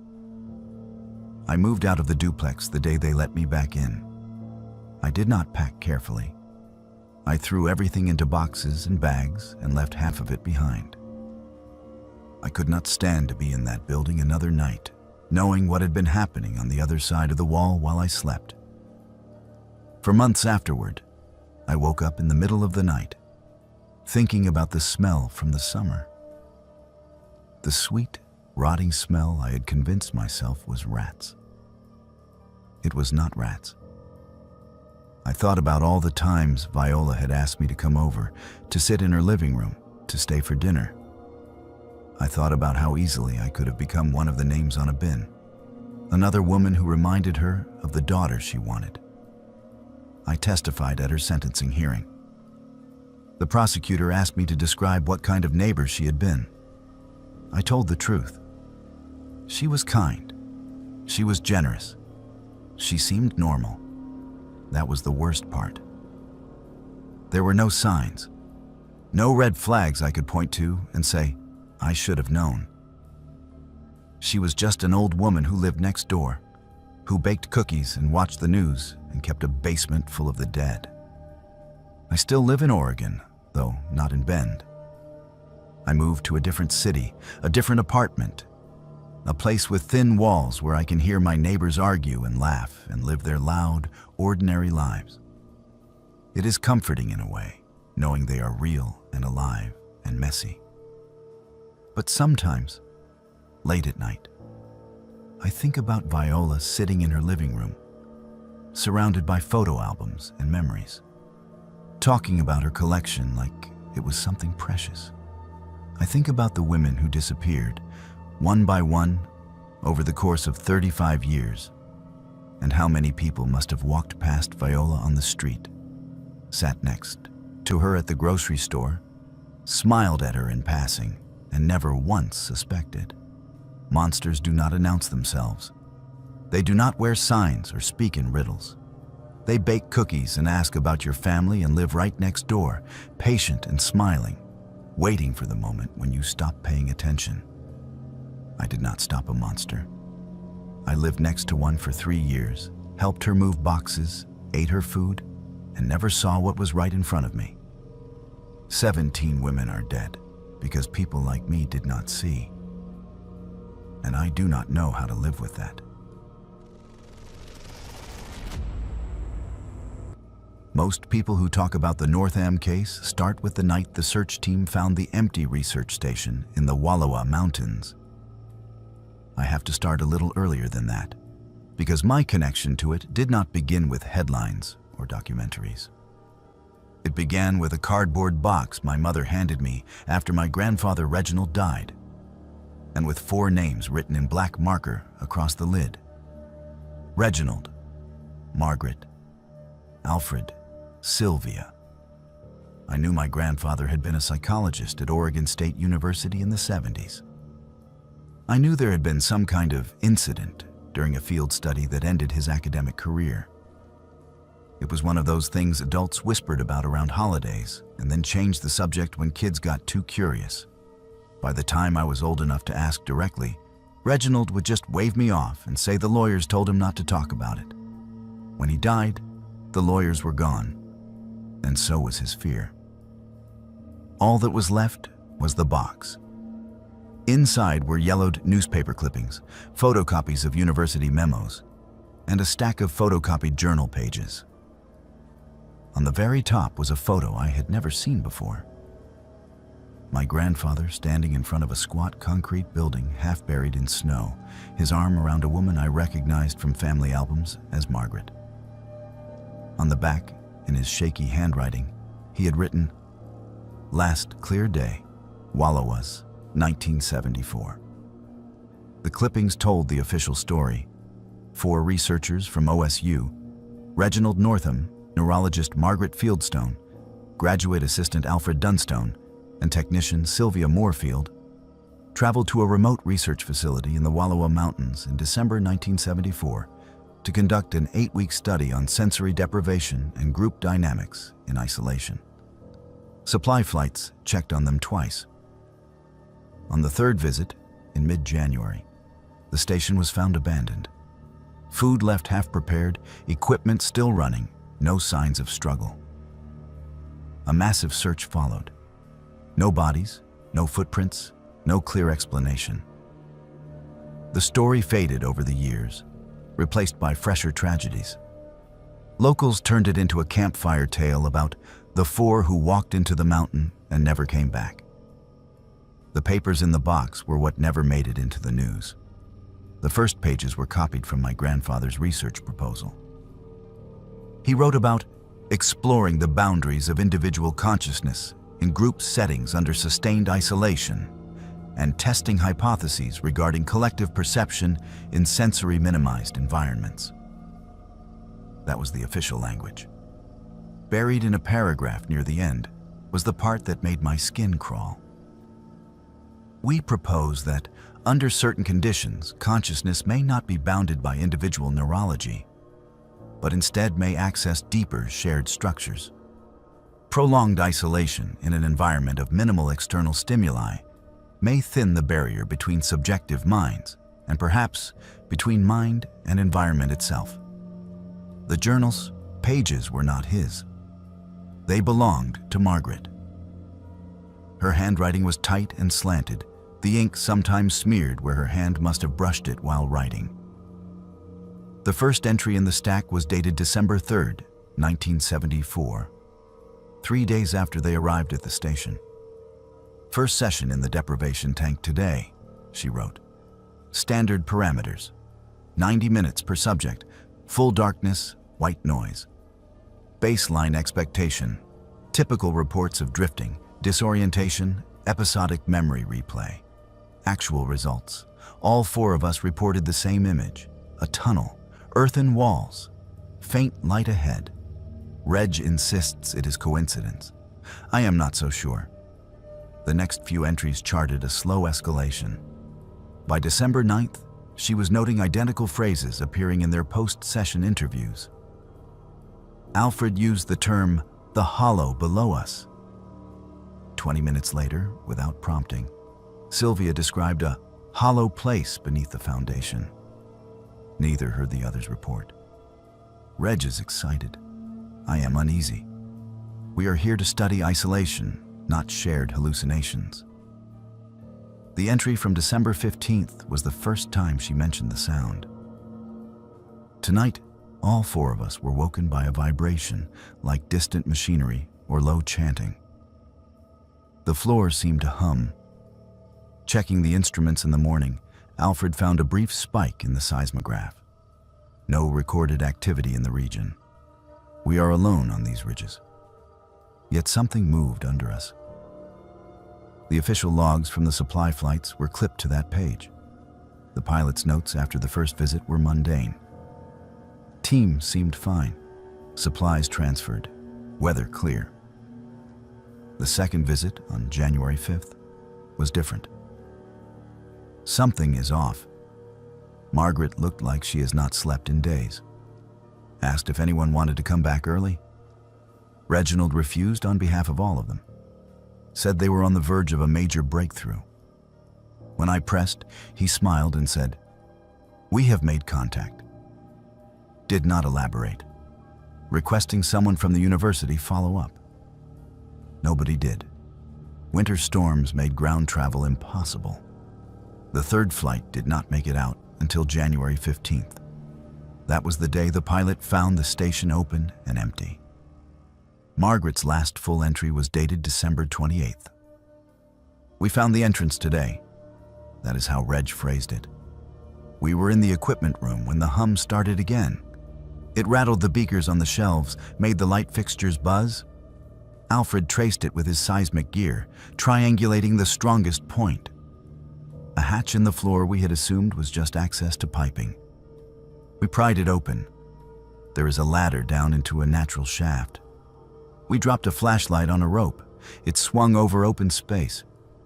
Rock walls, damp and marked with something. Carvings? Root patterns? It is hard to tell from here. Reg is convinced this is what we have been picking up in the tank. They are not visions, he says. They are impressions from below. We have been listening. Now we can go meet them. I do not like the way he says them. But the worst part is, when I stand over that opening, I feel something listening back. The final page from Margaret was barely legible, the lines shaky. No date, just a short paragraph. Reg says we go down tonight, all together. No more split sessions. He says whatever is under us has been waiting a very long time for someone to answer. I have considered refusing, but every time I sit alone in the dark, I feel pulled toward the hatch. I hear voices that sound like mine and not mine, whispering that we have already gone, that this is just us remembering the moment. If anyone finds this, understand. We did not go because we were forced. We went because something in us recognized something in it. I am afraid that might be worse. That was as far as the copies went. For a long time after reading them, I told myself this was just family mythology, my grandfather feeding his own legend. Maybe he had exaggerated. Maybe he had let the isolation break him and dragged everyone else into his delusion. It was easier to think that than to believe there was actually something under that concrete building drawing people down. Then I found the last item in the box. A photocopy of a report dated March 2019, almost 45 years after the disappearance. The letterhead belonged to a private search and rescue contractor hired by an anonymous client. It described a team who had located the remains of the old research station foundation, now mostly collapsed. The concrete hatch Margaret mentioned was cracked open. The ladder below rotted away. Ropes had been dropped, and a small team had descended into a cavern roughly 200 feet down. They found equipment too corroded to function. An old reel-to-reel tape recorder half fused to the rock by mineral deposits, and something splashed across one wall that tested as biological but did not match any known animal in the database. They also found a message, scratched into the stone just above the old ladder mount. 4 words in blocky, desperate letters. We went, do not follow. Underneath, faint and half eroded, were what looked like initials. RMAS. The report concluded with a recommendation. Site is unstable and should be sealed. Acoustic anomalies recorded during descent. Team members reported hearing voices corresponding to their own internal monologues, but out of sync. Possible psychological effect of echo refraction in chamber. Further exploration not advised. When I finished reading, my hands were numb. I have never been to the Wallowa Mountains. I have never stood over that cracked hatch or heard whatever hums underneath. All I have are copies of someone else's words and a photo of my grandfather smiling in front of a building that no longer exists. But there are nights when I wake up with the intense, irrational certainty that I have been somewhere, underground, in a room too large for my flashlight beam to find the walls, listening to something breathe in time with my heart. In those dreams, I am holding someone's hand, and we are both laughing and terrified. And a voice that is mine and not mine is saying, "We already did this. We are just remembering." I do not know if my grandfather found what he was looking for in those mountains. I do not know if he dissolved into some collective mind, or fell down a shaft and broke his neck, or walked until the cold took him. The rational part of me says people do not just disappear into rock. Bodies leave traces. But I have seen the way institutions close ranks, how reports vanish, how an entire experiment can be reduced in official history to a single neat sentence. 4 researchers lost in an accident during inclement weather. Every now and then, an article about the Northam case makes the rounds online. People debate whether it was a cover-up, a cult, or just a tragic misadventure.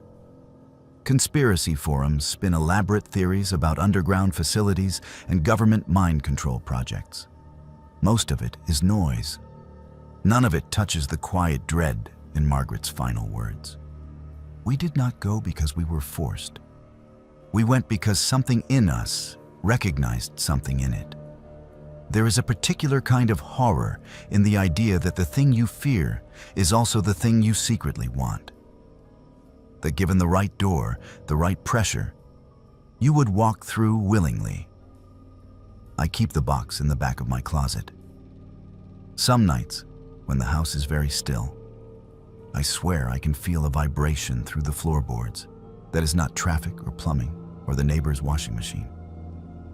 A low, patient hum, like something very far below, is waiting for someone to listen. I tell myself it is nothing. Old pipes, an overactive imagination, echoes. Then I remember the words carved into stone deep under a mountain my family will never stop whispering about. We went. Do not follow. And I lie very still, pretending that warning was meant for somebody else. Hello everyone, welcome back to Buried Files. Tonight we bring you a new descent into fear with 8 of the most disturbing true rest stop horror stories ever shared. These accounts are not drawn from imagination or secondhand tales, but from the harrowing testimonies of individuals whose routine highway stops became encounters they wish they could forget. Each story transports us to the desolate corners of America's interstate system, where fluorescent lights flicker over empty parking lots and predators lurk in the shadows between vending machines and bathroom stalls. From late-night fuel emergencies turned deadly to family road trips interrupted by human monsters. These tales reveal the chilling truth that danger often waits where travelers feel most vulnerable. The testimonies have been carefully documented and cross-referenced to ensure their veracity remains uncompromised, while certain identifying details have been altered to protect the privacy of those brave enough to share their ordeals. If you have not yet joined our growing community of horror enthusiasts, subscribe to Buried Files and activate the notification bell, so you never miss a single night when the unknown comes calling. Be sure to leave a comment below and tell us about your own highway experiences or which story disturbed you the most. Driving for 14 straight hours had pushed me past my limit, and I knew that continuing would be dangerously irresponsible for both myself and other drivers on the highway. The digital clock on my dashboard read 1:47 a.m. as I searched desperately for somewhere safe to pull over and catch a few hours of sleep before completing the final stretch of my journey from Seattle to Denver. My name is Balint, though most people have trouble pronouncing it correctly. And I was 26 years old when this incident occurred, working as an independent contractor hauling freight across the western United States in my modified pickup truck. The load I was carrying was not particularly valuable, just industrial equipment bound for a construction site in Colorado. But the delivery deadline was tight, and the customer had emphasized the importance of arriving on schedule. I had been making good time until a massive traffic backup caused by a multi-vehicle accident near Boise had cost me nearly 3 hours, forcing me to push deeper into the night than I normally would have preferred.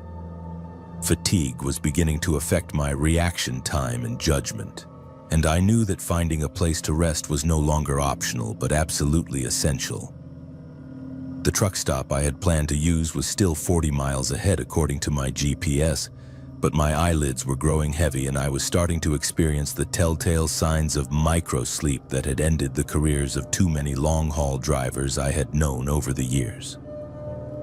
When I spotted the exit sign for a rest area just 2 miles ahead, I decided to swallow my pride and settle for a few hours of uncomfortable sleep in my truck cab rather than risk falling asleep at the wheel and potentially killing someone. The rest area was larger than most, with separate parking sections for passenger vehicles and commercial trucks, along with a substantial brick building that housed restrooms, vending machines, and a small information center. There were perhaps a dozen other vehicles scattered throughout the lot when I arrived, mostly long-haul truckers who had made the same decision I was making, choosing safety over comfort by sleeping in their cabs rather than pushing forward into dangerous territory. The commercial parking section was well lit by overhead sodium lights that cast everything in an orange glow, and I found a spot near the back where my truck would not block other drivers. I had developed a routine over my years of highway driving for these overnight stops, checking that all my doors were locked, adjusting my mirrors to provide maximum visibility around my vehicle, and positioning my phone and CB radio within easy reach in case I needed to call for help. My sleeping bag was stored behind the driver's seat along with a small pillow and a few personal items, and within 10 minutes of parking, I had transformed my cab into a reasonably comfortable sleeping space. But sleep did not come easily despite my exhaustion, perhaps because of the unfamiliar environment or the ambient noise from highway traffic that continued throughout the night. I dozed fitfully for what felt like an hour or two, waking periodically to check my surroundings and ensure that nothing had changed since I had closed my eyes. The other trucks in the lot remained dark and quiet, their drivers presumably getting the rest they needed before continuing their own journeys in the morning. It was during one of these periodic wake-up checks, probably around 3:30 a.m. based on the position of the moon, that I noticed the sedan parked about 50 yards away from my truck. The vehicle had not been there when I had arrived, and its occupants appeared to be awake and active despite the late hour. 2 figures were visible in the front seats, and they seemed to be engaged in animated conversation while occasionally gesturing toward the various trucks in the commercial parking area. At first, I assumed they were simply travelers who had stopped to rest, perhaps discussing their route or arguing about whether to continue driving or wait until dawn. But as I watched through my side mirror, their behavior began to seem increasingly suspicious. They were not settling in for sleep like normal travelers would, but rather conducting what appeared to be a systematic survey of all the commercial vehicles in the lot, taking particular interest in the trucks that showed no signs of occupancy. One of the figures exited the sedan and began walking through the parking area, moving from truck to truck with purposeful determination. He carried a small flashlight that he used to examine license plates and peer through windows, clearly searching for something specific, though I could not determine what that might be. When he reached a large semi-trailer that had been parked near the restroom building, he spent several minutes working at the trailer doors with what appeared to be some kind of tool. I realized I was witnessing either a theft in progress or reconnaissance for a future crime, and I reached for my CB radio to contact other drivers in the area, or potentially reach a state trooper who might be monitoring the emergency channels. But before I could key the microphone, the figure near the semi-trailer looked directly toward my truck, and I had the distinct impression that he had spotted me watching him despite the distance and darkness. He immediately abandoned whatever he had been doing at the trailer and began walking toward my location with a stride that suggested hostile intentions rather than innocent curiosity. I quickly locked my doors and started my engine, preparing to leave the rest area if the situation escalated further. But the sound of my diesel engine turning over apparently alerted his companion in the sedan, because within seconds their vehicle was moving in my direction with headlights off and engine running unusually quiet. The two vehicles were now approaching my truck from different angles, clearly attempting to box me in and prevent my escape from the parking area. I realized that what I had initially interpreted as a simple theft operation was actually something far more dangerous, and that I had become a target because I had witnessed their activities.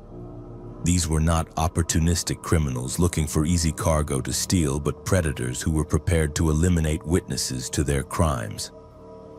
I threw my truck into reverse and backed away from my parking spot as quickly as possible, turning toward what I hoped would be a clear path to the exit. But the sedan had anticipated my movement and positioned itself to block the main route back to the highway, while the man on foot was now running toward me with something metallic glinting in his hand. I had to make a split-second decision between confronting them directly or finding an alternative escape route. The rest area was bordered on three sides by dense forest, but I remembered seeing a maintenance road that led around behind the restroom building when I had first arrived. It was not designed for commercial traffic, but my pickup truck was smaller and more maneuverable than a full-size semi, and it might provide an escape route that the sedan could not follow.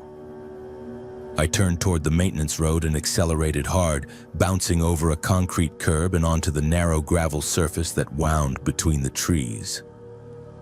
My headlights illuminated a tunnel of overhanging branches as I navigated the rough terrain, and I could hear the sedan attempting to follow behind me despite the obvious damage being inflicted on its low-clearance undercarriage.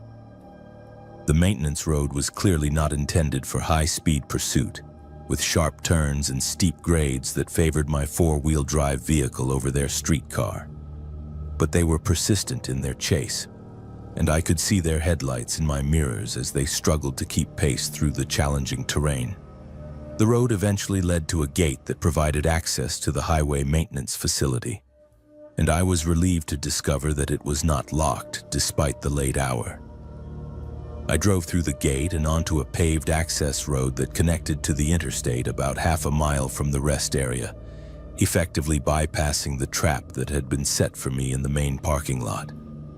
The sedan was no longer visible in my mirrors, presumably having given up the chase when the terrain became too difficult for their vehicle to handle.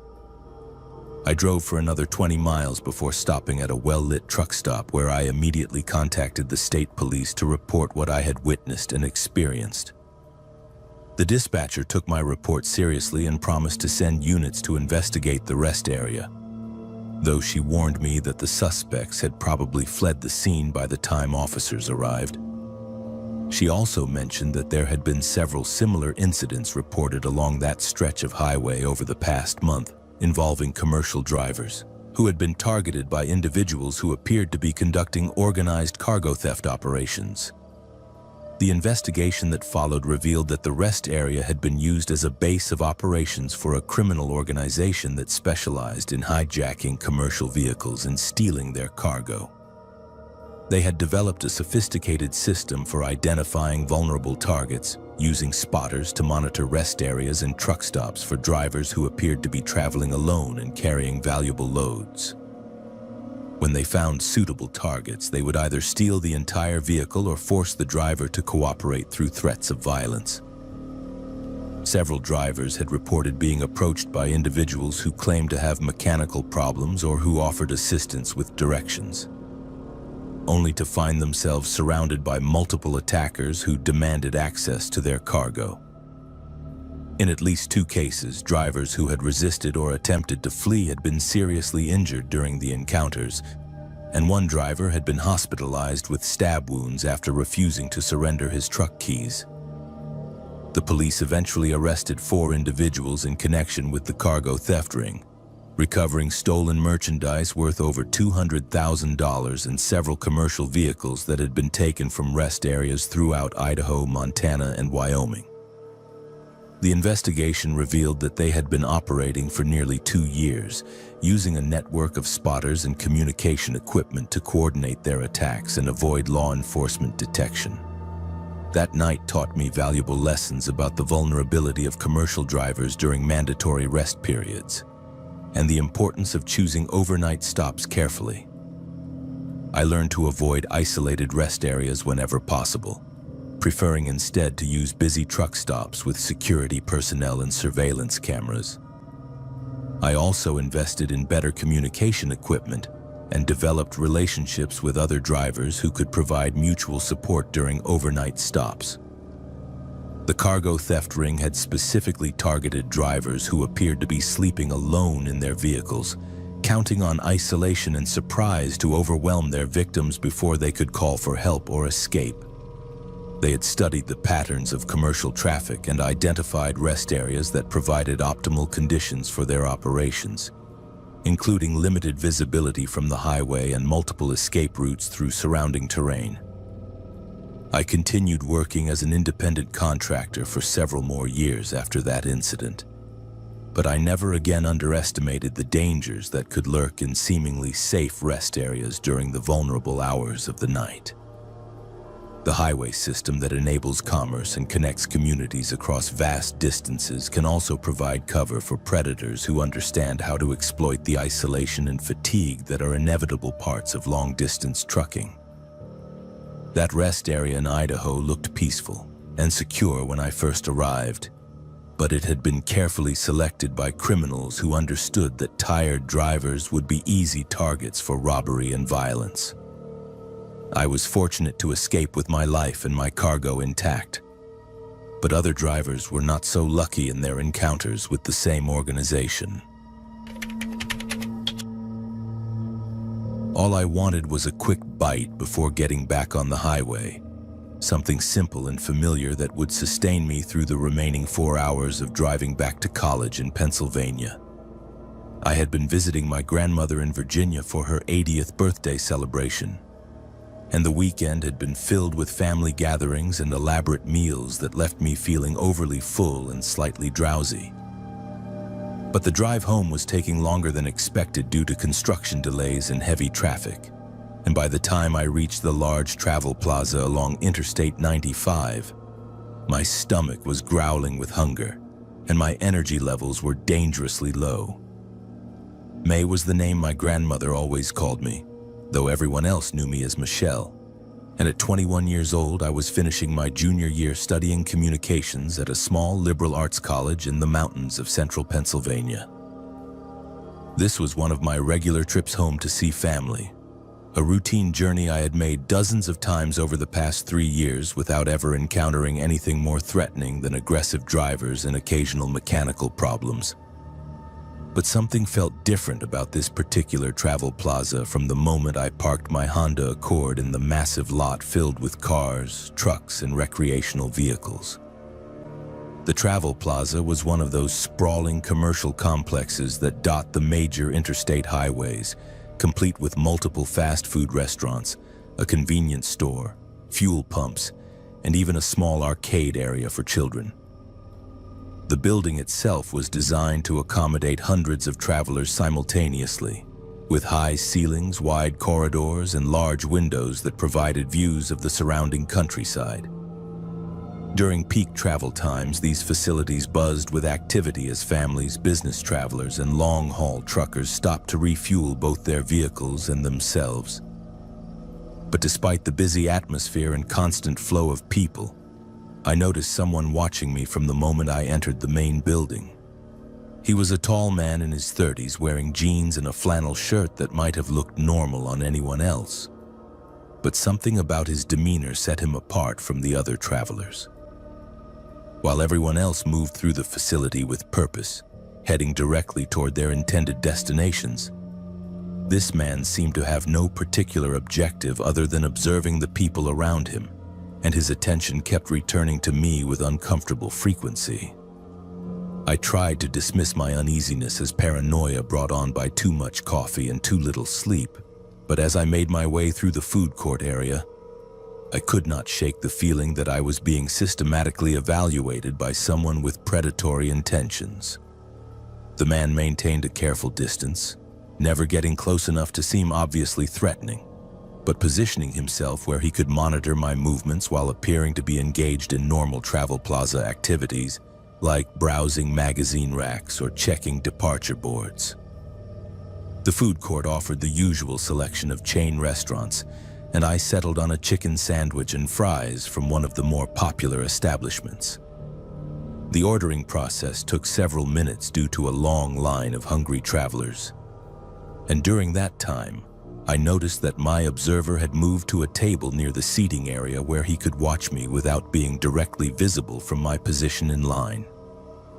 He had purchased a cup of coffee and was pretending to read a newspaper, but his eyes kept flicking up toward me with the practiced casualness of someone who had done this many times before.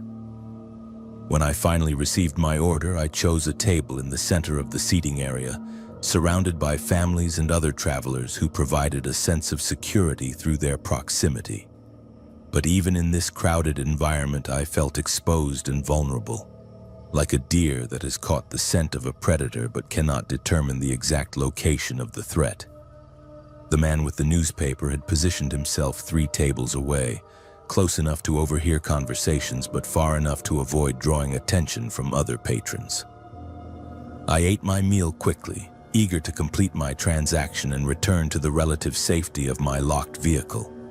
But the man made no effort to conceal his interest in my activities. When I stood to dispose of my trash, he folded his newspaper and prepared to follow. When I walked toward the restroom area, he abandoned his coffee and moved to a position near the corridor entrance. It became clear that he was not simply a curious observer, but someone who was actively tracking my movements with some specific purpose in mind. The restroom was located down a long corridor that led away from the main food court area, and I realized as I walked toward it that I would be temporarily isolated from the crowds that had provided my sense of security. But I also knew that biological necessities could not be postponed indefinitely, and I hoped that the restroom would offer a brief respite from the unwelcome attention I had been receiving. I pushed through the door marked for women and immediately felt relieved to discover that the facility was occupied by several other female travelers, including a mother with 2 young daughters who were washing their hands at the sink area. But my relief was short-lived, because within minutes of entering the restroom, I heard the main door open and close repeatedly, followed by the sound of footsteps that seemed to be pacing back and forth in the corridor outside. Someone was waiting for me to emerge, and based on the pattern of movement, it appeared to be a single individual rather than a group of people passing through the area. I lingered inside the restroom as long as possible, pretending to check my appearance in the mirror while actually trying to formulate some kind of strategy for dealing with my unwelcome follower. When the mother and her children finally left, I was alone in the restroom with nothing but the sound of my own heartbeat and the occasional footstep from the corridor outside. I pulled out my cell phone and considered calling for help, but I realized that I had not actually been threatened or approached directly, which meant that security personnel might dismiss my concerns as overactive imagination. The man had been careful to maintain plausible deniability, never crossing the line into obviously threatening behavior that would justify intervention by authorities. I decided that my best option was to return to the food court and position myself near the information desk or security office, where help would be immediately available if the situation escalated. But when I opened the restroom door and stepped into the corridor, I found my follower standing directly outside, leaning against the wall in a casual pose that would appear innocent to anyone passing by. He smiled when he saw me, and there was something predatory about his expression that made my skin crawl with revulsion and fear. He spoke for the first time since I had noticed him, asking if I was having trouble finding something or if I needed directions to any particular location. His voice was smooth and practiced, with the kind of false friendliness that salespeople use when they are trying to establish trust with potential customers. But there was an underlying current of menace in his tone that made it clear this was not a genuine offer of assistance, but rather an attempt to engage me in conversation and potentially lure me into a more isolated location. I mumbled something about being fine and tried to walk past him toward the main food court area, but he fell into step beside me, maintaining a running commentary about the travel plaza and the various amenities it offered. He mentioned that there were hiking trails behind the building and a picnic area that was much quieter than the crowded interior spaces. He suggested that I might enjoy getting some fresh air before continuing my journey, and he offered to show me the way to these outdoor facilities. The conversation felt like a script that he had rehearsed many times before, and I began to understand that I was not his first potential victim. He had refined his approach through practice, learning to appear helpful and non-threatening while gradually maneuvering his targets toward isolated locations where he could reveal his true intentions. The outdoor areas he was describing would be perfect for an attack, far enough from the main building that screams would not be heard and secluded enough that other travelers would not accidentally interrupt. As we approached the food court, I spotted a state trooper who was purchasing coffee from one of the vendors, and I immediately changed direction to approach him.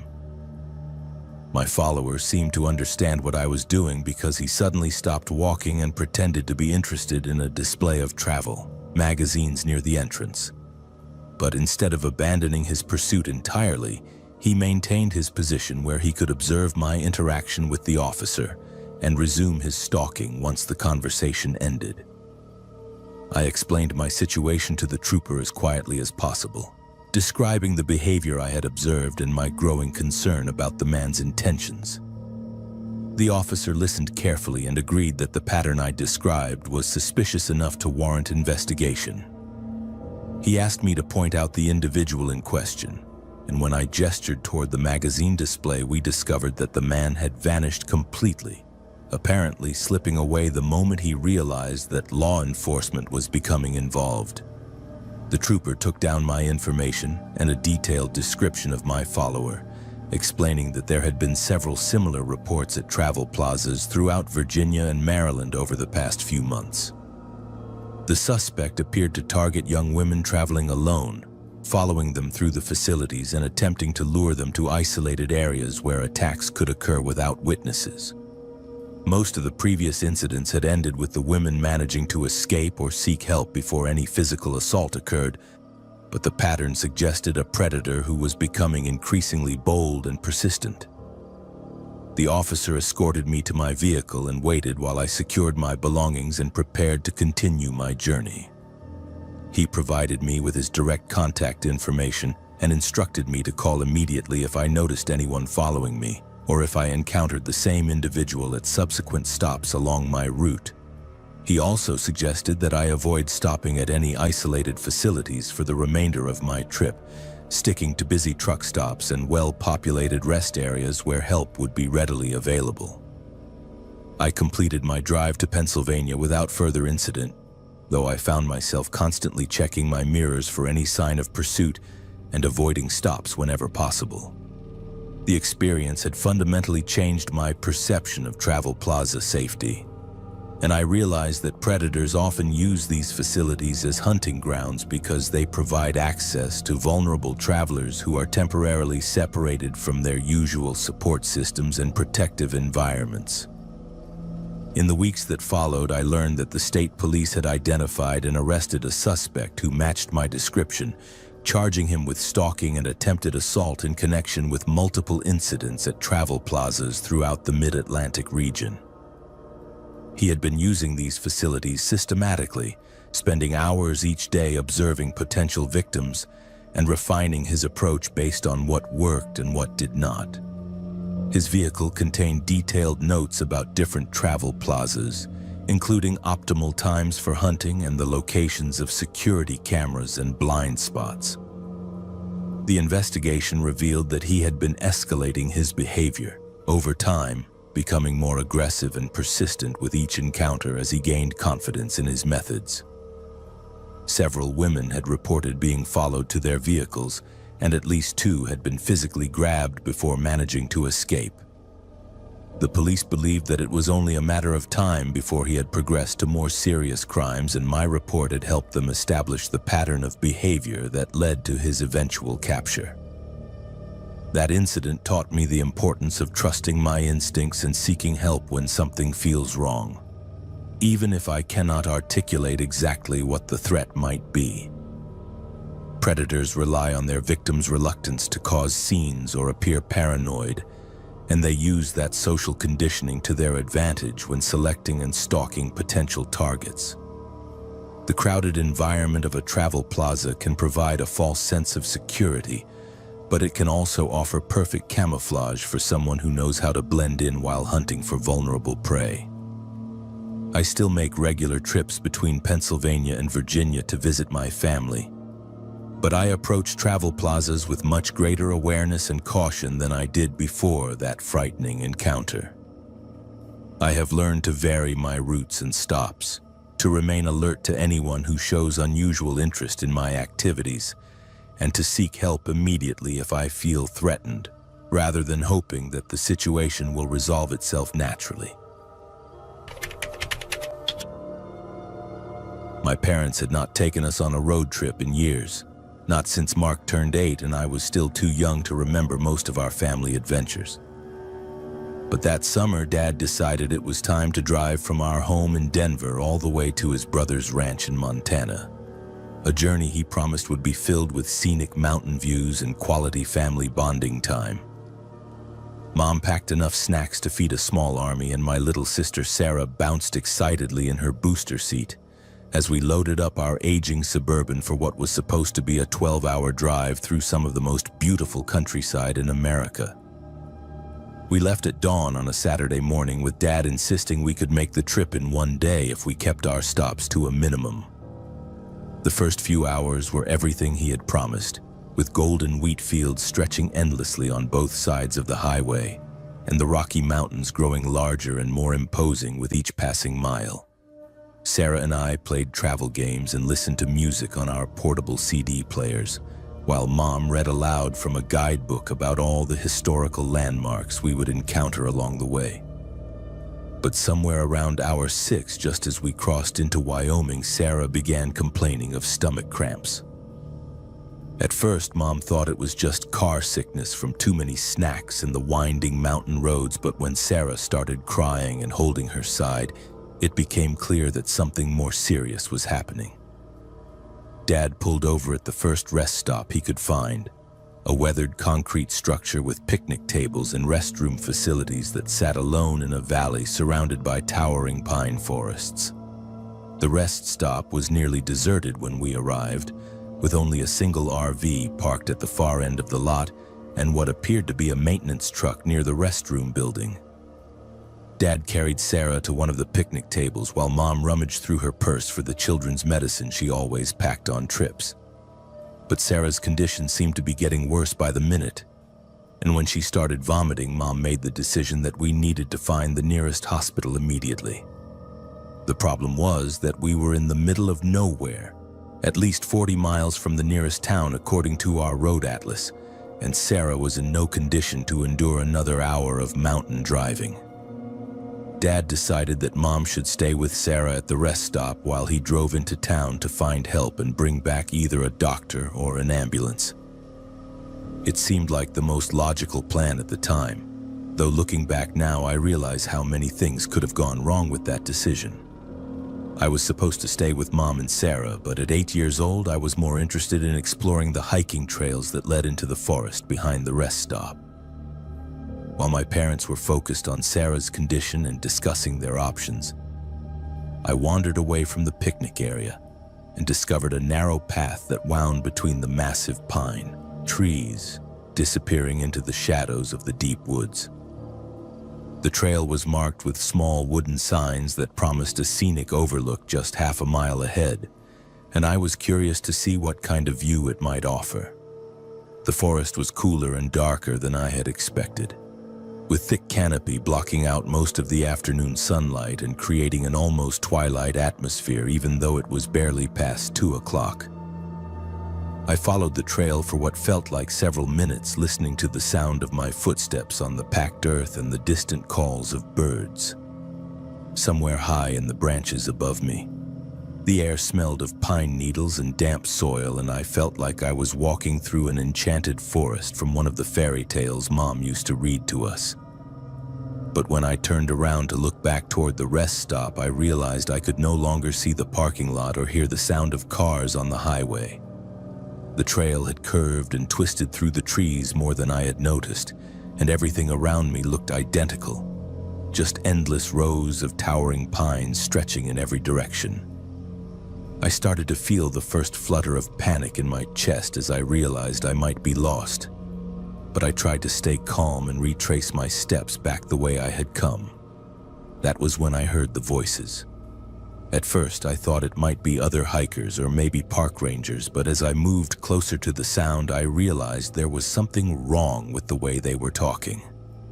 The voices were low and urgent, with a secretive quality that made me instinctively want to hide rather than call out for help. I crept behind a large boulder near the edge of a small clearing and peered through the underbrush to see what was happening. 3 men were standing in a circle near what appeared to be a makeshift campsite, complete with a camouflage tarp stretched between several trees and camping equipment scattered around a cold fire pit. 2 of the men were dressed in hunting clothes, but the third wore the same type of maintenance uniform I had seen on the truck back at the rest stop. They were examining something spread out on a folding table, and when one of them moved aside, I could see that it was a collection of photographs and what looked like personal items, including driver's licenses and jewelry. The maintenance man was pointing to one of the photographs and speaking in a voice that carried clearly through the still forest air. He was describing a woman with blonde hair and 2 children, one about 8 years old and a younger girl who had stopped at the rest area that afternoon. My blood turned to ice as I realized he was talking about my family and that somehow these men had been watching us from the moment we arrived. One of the hunters asked about the timing, and the maintenance man checked his watch before explaining that the father had left about 20 minutes ago, which meant it would be at least an hour before he returned with help. He said the mother and children were alone and vulnerable, and that this was the perfect opportunity they had been waiting for. The other hunter asked about the RV at the far end of the parking lot, and the maintenance man laughed, saying that those people had been taken care of the previous day and would not be a problem. I had heard enough to understand that my family was in immediate danger, but I was completely lost in the forest with no idea how to find my way back to warn them. The men were still talking about their plans, and from what I could gather, they intended to wait until dark before making their move, which gave me perhaps 2 hours to find help or find my way back to the rest stop. I started moving as quietly as possible away from their campsite, trying to follow what I hoped was the direction back to the trail. The next hour was the longest of my young life, as I stumbled through the forest trying to navigate by the position of the sun through the tree canopy, and the sound of distant traffic that seemed to come from every direction at once. I fell into streams, scraped my arms on thorny underbrush, and fought back tears of frustration and fear as I searched desperately for any landmark that might guide me back to safety. At one point, I thought I heard footsteps behind me, and I spent 10 terrifying minutes hiding behind a fallen log, convinced that one of the men had discovered my presence and was hunting me through the woods. But finally, just as the shadows were beginning to lengthen and I was starting to lose hope, I spotted the concrete roof of the rest stop building through the trees ahead. I ran the final 100 yards without caring about the noise I was making, bursting out of the forest and into the parking lot where I found Mom sitting at the same picnic table, still holding Sarah and looking anxiously toward the highway for any sign of Dad's return. I tried to explain what I had seen and heard, but I was crying and out of breath, and Mom initially thought I was just scared from getting lost in the woods. It was not until I mentioned the specific details about the photographs and the maintenance truck that she realized I was telling the truth about something genuinely threatening. She gathered up Sarah and our belongings, and we ran to our Suburban, locking all the doors and sitting in terrified silence as we waited for Dad to return. When Dad finally arrived with a local doctor and a sheriff's deputy, they found the maintenance truck abandoned near the restroom building, and a search of the surrounding forest revealed the campsite I had described, complete with evidence of multiple previous crimes. The 3 men were arrested 2 days later at a truck stop in Idaho, and we learned that they had been using the remote rest area as a hunting ground for months, targeting isolated families and lone travelers who stopped there during their cross-country journeys. The RV that had been parked at the far end of the lot was found buried in a shallow grove about a mile into the forest, along with the remains of an elderly couple from California who had simply been in the wrong place at the wrong time. Sarah recovered from what turned out to be acute appendicitis, but it was months before any of us could talk about what might have happened if I had not stumbled across that campsite and overheard their plans. We never finished that road trip to Montana, and my family has not taken a long car journey together since. But I learned that sometimes the most innocent family moments can become something far more sinister, and that predators often hide in plain sight, wearing uniforms and smiles that make them seem helpful rather than dangerous. The forest may have been beautiful and peaceful on the surface, but it was also hiding secrets that could have destroyed my family forever.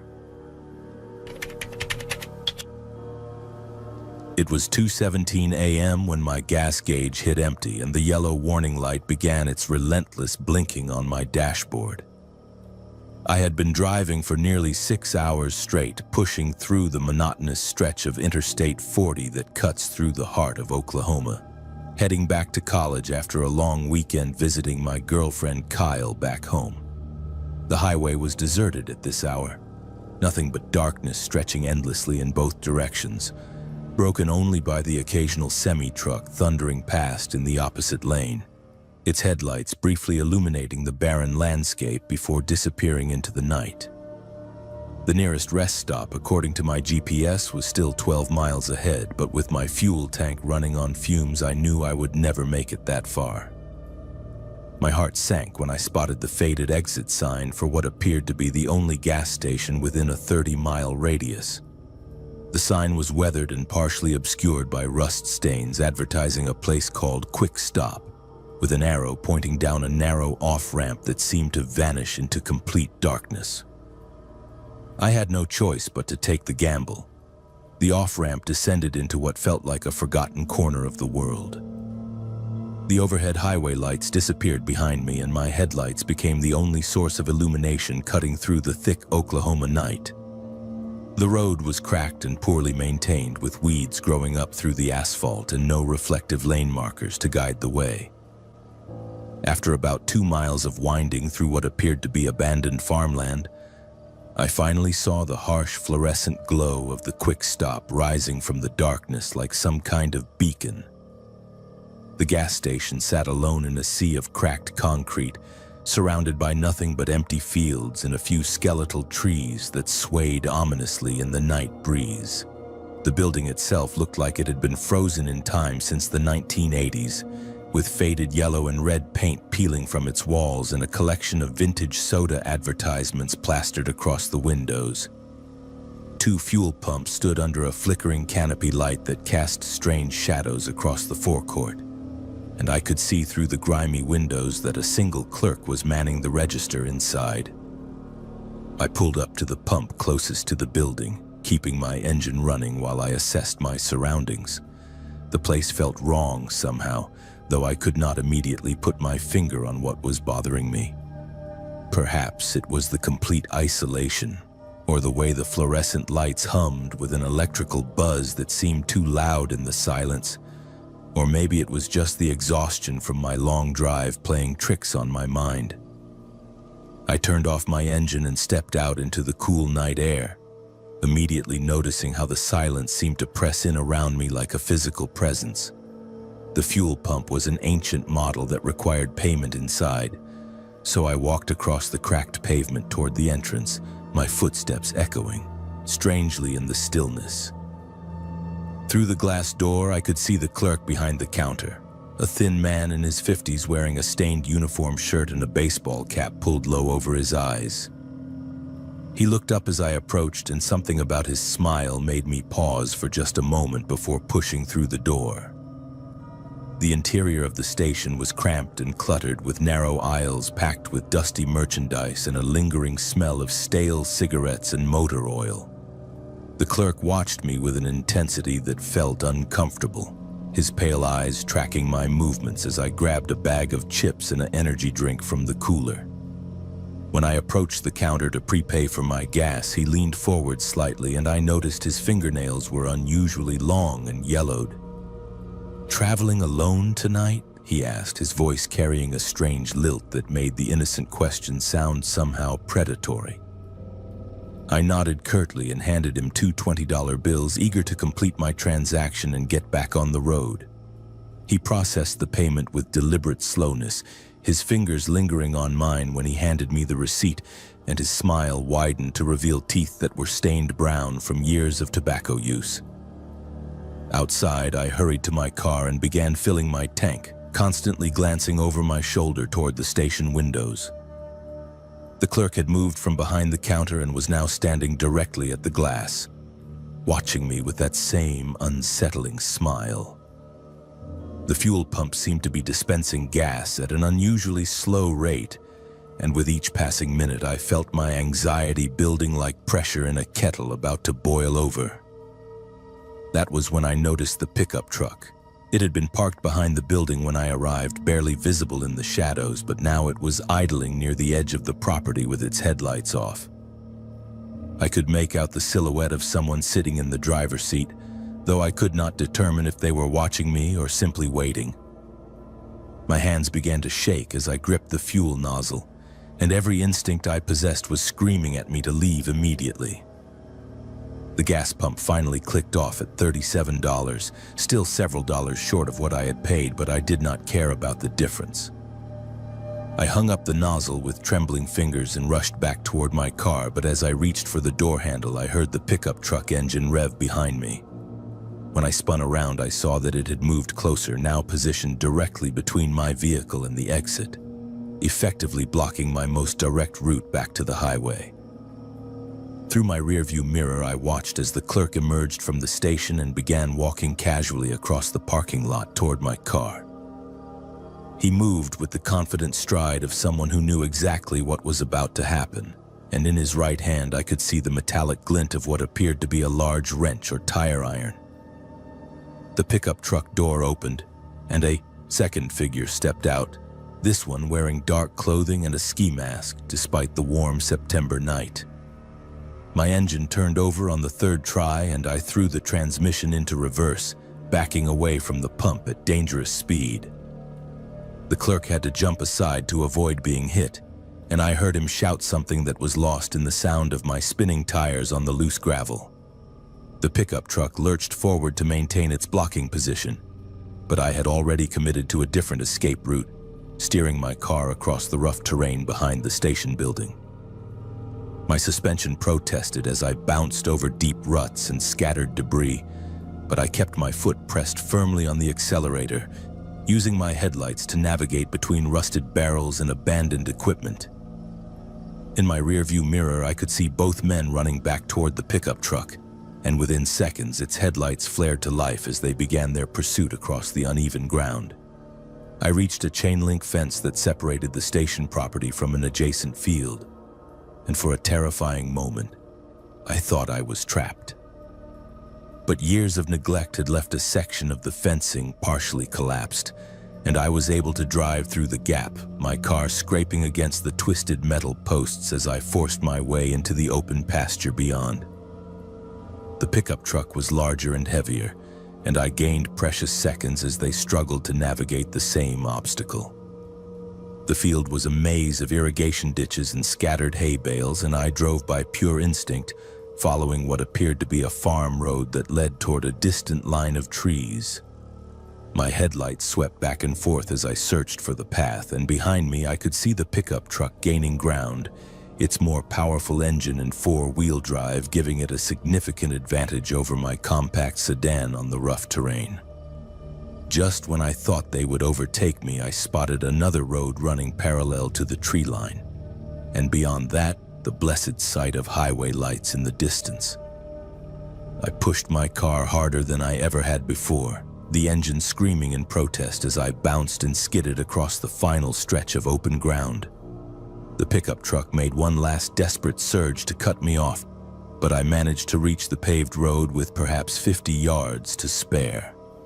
Once I merged back onto the interstate, I drove for another hour before I felt safe enough to stop at a proper rest area with security cameras and other travelers. My hands were still shaking as I called the state police to report what had happened, though I was not surprised when they told me that the gas station had been abandoned for over 3 years, and that local authorities had received similar reports from other travelers who claimed to have been lured there by outdated GPS databases. I never found out what those men had planned for me that night, and I try not to think about what might have happened if I had been less alert, or if my car had broken down in that isolated place. But I learned an important lesson about trusting my instincts and the dangers that can lurk in the dark spaces between cities, where predators wait patiently for vulnerable travelers who have no choice but to stop. Now, whenever I take long trips, I make sure to fill my tank before the sun goes down, and I research my route carefully to avoid any remote stops that might put me in a similar situation. That night taught me that the real monsters are not the ones we imagine in our nightmares, but the ones who smile at us from behind a counter and ask if we are traveling alone. The engine started making that grinding noise just past midnight, somewhere along a desolate stretch of Interstate 70 that cuts through the heart of Kansas wheat country. I had been driving for nearly 8 hours straight, making the journey from my college in Colorado back to my family home in Missouri for spring break. And I was still at least 3 hours away from my destination when my 10-year-old Honda Civic began protesting the long trip. At first, it was just a subtle vibration in the steering wheel, but within minutes the noise had escalated to a metallic scraping sound that could not be ignored. Jessica was my name then, though I go by Jess now, and at 20 years old I had never experienced a serious car breakdown during a long-distance trip. My father had always handled the maintenance on my vehicle, and I naively assumed that regular oil changes and tire rotations were sufficient to prevent any major mechanical failures. But as the grinding noise grew louder and my engine temperature gauge began climbing toward the red zone, I realized that my automotive ignorance was about to become a serious problem. The highway was virtually empty at that hour, with nothing but darkness stretching endlessly in both directions and only the occasional semi-truck rumbling past at highway speeds. My cell phone showed no signal bars, which was not unusual for this remote section of Kansas, where cell towers are spaced dozens of miles apart and entire counties can be dead zones for wireless communication. The nearest town, according to my road atlas, was still 15 miles ahead, but with steam beginning to rise from under my hood, I knew I would never make it that far. I spotted the exit sign for what appeared to be a rest area about 2 miles ahead, and I coaxed my failing vehicle down the off-ramp with the engine temperature gauge now firmly planted in the danger zone.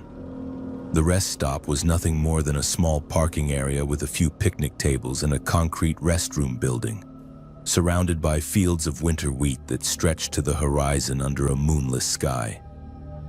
There were no other vehicles in the lot, No emergency phone and no attendant on duty, just a single security light that cast long shadows across the cracked asphalt.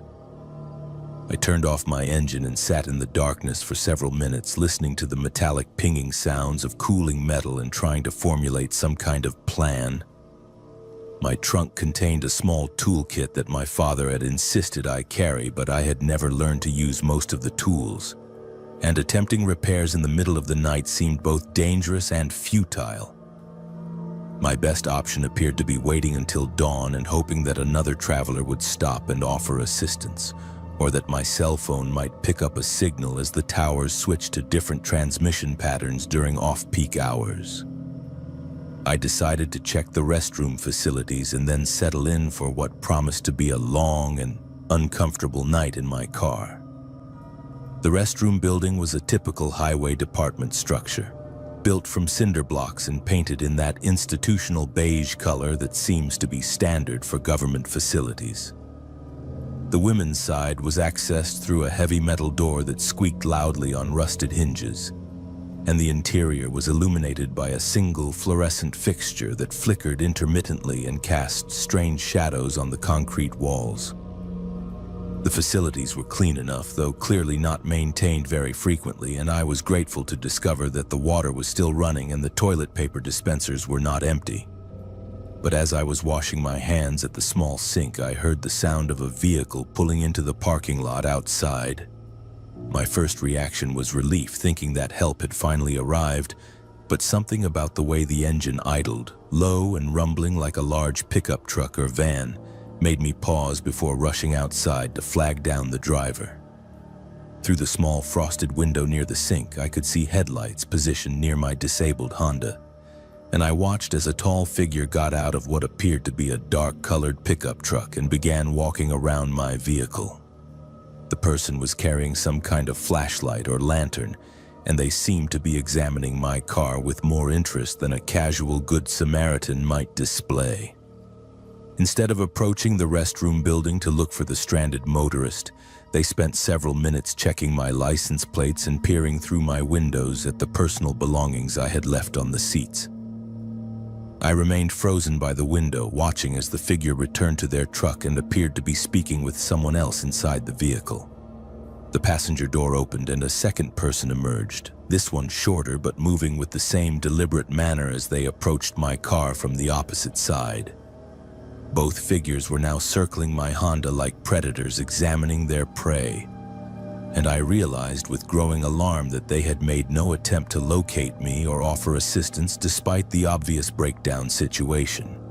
The shorter figure produced what looked like a crowbar or prying tool and began working on my driver's side door, while the taller person kept watch toward the restroom building. I understood with crystal clarity that these were not Good Samaritans stopping to help a stranded motorist, but opportunists who had spotted a vulnerable young woman's vehicle and decided to take advantage of the situation.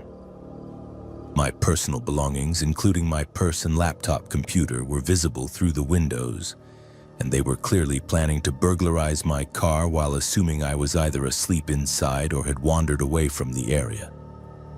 But then the shorter figure said something to their companion, and both of them turned their attention toward the restroom building where I was hiding. The taller person began walking directly toward the women's entrance, moving with the confident stride of someone who knew exactly what they were looking for. I realized they had spotted evidence of my presence, perhaps footprints in the gravel or the fact that my car keys were missing from the ignition, and they were coming to find me. The restroom building had only one entrance and no windows large enough to climb through, which meant I was essentially trapped with nowhere to run or hide. The fluorescent light continued its erratic flickering, creating a strobe effect that made everything seem surreal and nightmarish. And I could hear footsteps approaching the metal door with deliberate slowness. I looked around desperately for anything that might serve as a weapon, settling on a metal trash can that I could potentially use to defend myself if necessary. The footsteps stopped just outside the door, and I held my breath as the handle began to turn with a metallic scraping sound that seemed unnaturally loud in the confined space.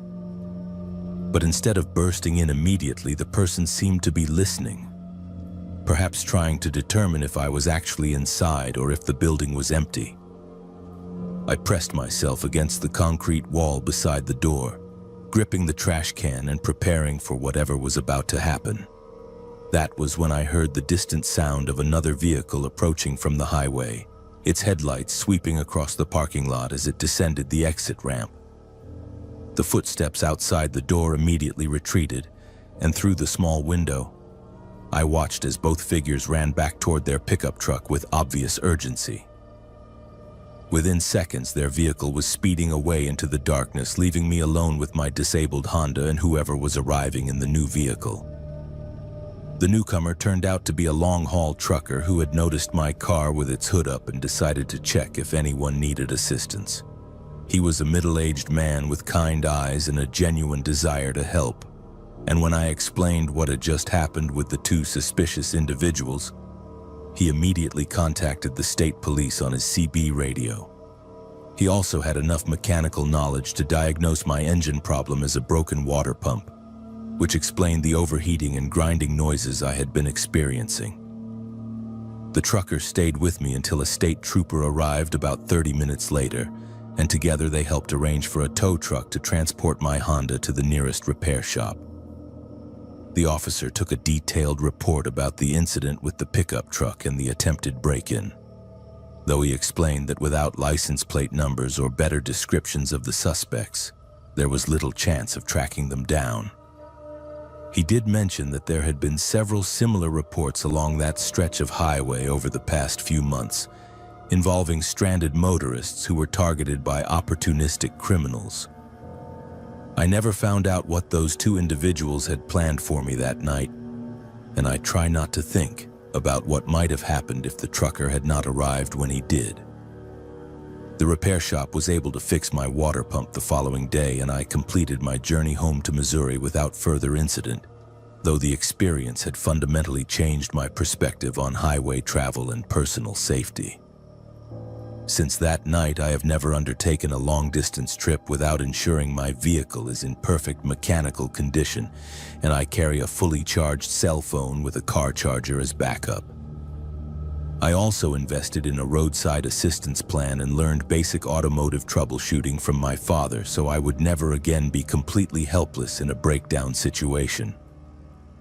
Most importantly, I learned to trust my instincts about dangerous situations and the importance of having an escape plan even when you feel trapped.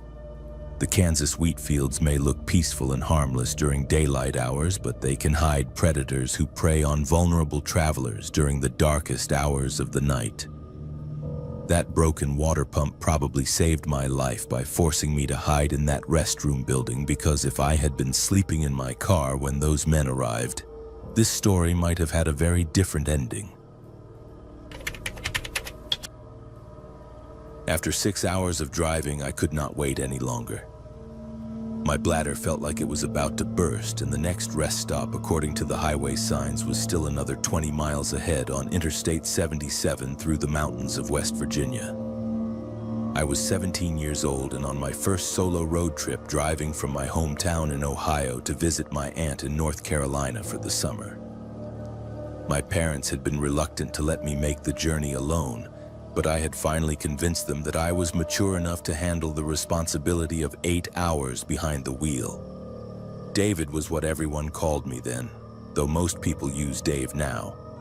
And I had been looking forward to this trip for months as a symbol of my growing independence and adulthood. My father had spent weeks preparing my car for the journey, checking the oil and tire pressure and making sure I had emergency supplies in case of a breakdown. But no amount of preparation could have readied me for what I was about to encounter at a seemingly innocent rest area tucked into the mountains of rural West Virginia. The rest stop appeared just as I was reaching the point of desperation, marked by a small brown sign that indicated facilities and picnic tables were available 1 mile ahead. I took the exit with relief flooding through me, following a winding access road that descended into a small valley surrounded by dense forest on all sides. The facility was larger than I had expected, with a substantial brick building that housed separate men's and women's restrooms, along with a collection of picnic tables and vending machines arranged under a covered pavilion. There were several other vehicles in the parking lot when I arrived, including a family with young children who were eating lunch at one of the picnic tables, and an elderly couple walking their small dog along a nature trail that led into the surrounding woods. The scene looked perfectly normal and peaceful, with birds singing in the trees and a gentle breeze carrying the scent of mountain wildflowers through the clean air. I parked near the restroom building and hurried inside, grateful to finally address the physical discomfort that had been building for the past hour. The men's restroom was a typical highway facility with white tile walls and industrial fixtures that showed signs of heavy use, but appeared to be reasonably clean and well maintained. There were 3 urinals along one wall and 2 toilet stalls on the opposite side, with a row of sinks and mirrors near the entrance.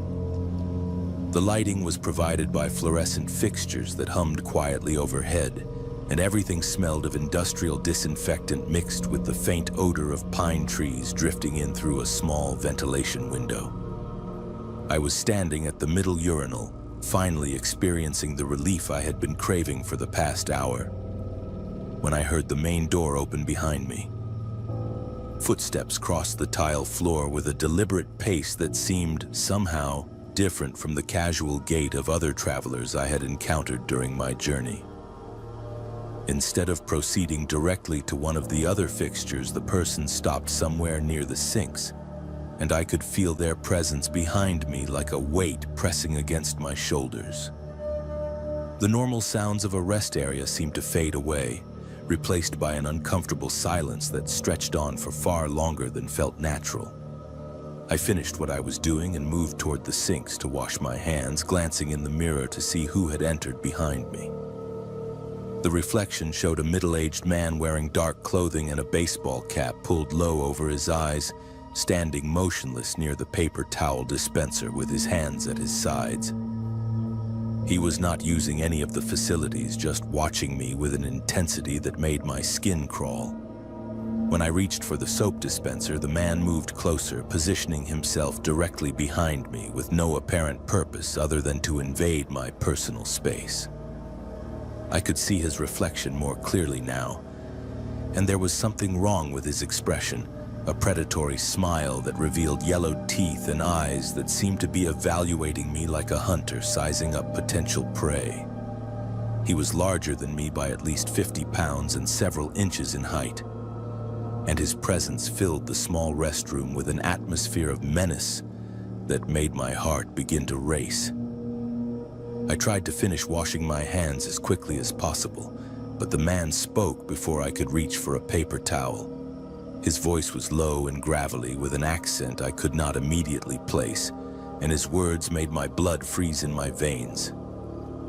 He asked if I was traveling alone, and when I did not respond immediately, he stepped even closer, close enough that I could smell cigarettes and unwashed clothing and something else that might have been fear or excitement. The question felt like a trap because answering truthfully would confirm my vulnerability, but lying might provoke him into some kind of aggressive response. I mumbled something non-committal about meeting friends nearby, trying to project confidence I did not feel while edging toward the exit. But the man moved to block my path, his smile widening as he realized that I was frightened and looking for a way to escape the confined space. He began asking more questions about my destination and travel plans, each query becoming more personal and intrusive than the last. He wanted to know where I was staying, whether anyone was expecting me at a specific time, and how long I planned to be in the area. His tone remained conversational, but there was an underlying threat in his demeanor that made it clear these were not innocent inquiries from a friendly fellow traveler. I tried to push past him toward the door, but he grabbed my arm with a grip that was painful and left no doubt about his intentions. He pulled me back from the exit and pressed me against the sink counter, his face now close enough that I could feel his breath on my neck. He whispered that he had been watching me since I arrived, and that he knew I was alone and vulnerable. He described in disturbing detail what he planned to do, and I realized that I was in immediate physical danger with no obvious way to call for help. The restroom door was heavy and would muffle any sounds I might make, and the family I had seen outside was probably too far away to hear me scream. The man seemed to understand this as well because his grip on my arm tightened and he began forcing me toward one of the toilet stalls at the back of the restroom. I could see that he had planned this encounter carefully, choosing a location where he could corner his victims without interference from other travelers. But as he pushed me toward the stall, I remembered something my father had taught me about self-defense during our preparation for this trip. He had emphasized that in a dangerous situation, the most important thing was to create enough chaos and noise to attract attention from other people nearby. I stopped resisting his grip and instead threw my full weight backward into him, driving my elbow into his ribs as hard as I could while simultaneously screaming at the top of my lungs. The sudden reversal caught him off guard, and his grip loosened enough for me to break free and sprint toward the exit. I burst through the door and into the bright sunlight, still screaming for help and running toward the family at the picnic tables. The man followed me outside, but when he saw that other people were now aware of the situation and looking in our direction, he quickly changed course and headed toward a dark-colored van parked at the far end of the lot. The father from the family rushed over to help me, and together we watched as the van sped away from the rest area and back onto the highway. The man called 911 on his cell phone while his wife comforted me and helped me calm down enough to provide a coherent account of what had happened. The state police arrived within 20 minutes and took a detailed report, though the officer explained that without a license plate number, it would be difficult to track down the suspect. The trooper did mention that there had been several similar incidents reported at rest areas throughout West Virginia and neighboring states over the past year, all involving a middle-aged man who targeted young travelers, particularly those who appeared to be alone and vulnerable. He suspected that this individual was working a circuit of remote rest stops, moving from location to location to avoid detection while preying on unsuspecting victims. I completed my journey to North Carolina that same day, though I made sure to use only busy truck stops and well-populated rest areas for the remainder of the trip. The experience had shaken my confidence badly, and it took several weeks before I felt comfortable being alone in public restrooms or other isolated spaces. My parents were understandably upset when I told them what had happened, and they insisted on driving down to escort me home at the end of the summer. That encounter taught me valuable lessons about situational awareness and the importance of trusting my instincts when something feels wrong. I learned that predators often rely on the social conditioning that makes us reluctant to cause scenes or appear rude, and that sometimes being loud and disruptive can be the difference between becoming a victim and escaping unharmed. The mountains of West Virginia are beautiful and peaceful, but they also provide perfect cover for individuals who prey on travelers passing through remote areas. I never found out what that man had planned for me in that restroom, and I hope I never encounter anyone like him again. But I will always be grateful for the self-defense lessons my father insisted on teaching me, because they probably saved my life that day. With a crying baby and a full diaper bag, I desperately needed to find a place to change my 6-month-old son and take care of his increasingly urgent needs. I had been driving for nearly 5 hours from my home in Atlanta to visit my mother in Jacksonville, and little Seth had been fussing for the past hour despite my attempts to soothe him with music and snacks. The travel plaza that appeared on my GPS seemed like the perfect solution, advertising family restrooms and baby-changing facilities that would allow me to address his needs in a clean and private environment. My name is David, though most people call me Dave, and at 29 years old, I was still adjusting to the challenges of single parenthood after my wife had left us 6 months earlier. This was only my second long-distance trip alone with Seth, and I was learning that traveling with an infant required much more planning and flexibility than I had previously realized. Every stop became a complex operation involving diaper bags, bottles, and the constant worry about his safety and comfort in unfamiliar environments. The Travel Plaza was one of those large commercial complexes that serve multiple interstate highways with dozens of fuel pumps, several fast food restaurants, and a sprawling main building that housed everything from convenience stores to tourist information centers. It was exactly the type of busy, well-maintained facility that I preferred when traveling with Seth, because the constant flow of families and business travelers provided both security and the amenities that made infant care more manageable. I parked near the main entrance and gathered the supplies I would need for what I hoped would be a quick diaper change and feeding session. Seth's crying had escalated to the point where other travelers in the parking lot were beginning to notice, and I felt the familiar pressure of being a single father in public with a distressed child. The diaper bag felt heavier than usual as I slung it over my shoulder and lifted Seth from his car seat, trying to project competence and control while internally feeling overwhelmed by the logistics of the situation. The family restroom was located down a long corridor that branched off from the main food court area, clearly marked with colorful signs that advertised baby changing stations and private spaces for families with young children. The corridor was well lit and appeared to be regularly maintained, with clean tile floors and walls decorated with cheerful murals that were obviously designed to create a welcoming atmosphere for traveling families.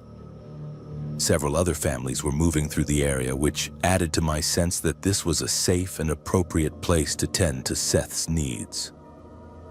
The family restroom itself was larger and better equipped than I had expected, with a proper changing table, a comfortable chair for nursing mothers, and even a small sink at an appropriate height for children. Everything appeared to be clean and well maintained, and I felt relieved to have found such a suitable space for taking care of Seth's immediate needs.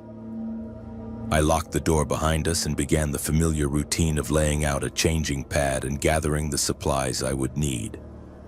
Seth had calmed down somewhat once we were in the quiet environment of the restroom, and I was able to change his diaper efficiently and clean him up without the usual struggle that sometimes accompanied these necessary tasks.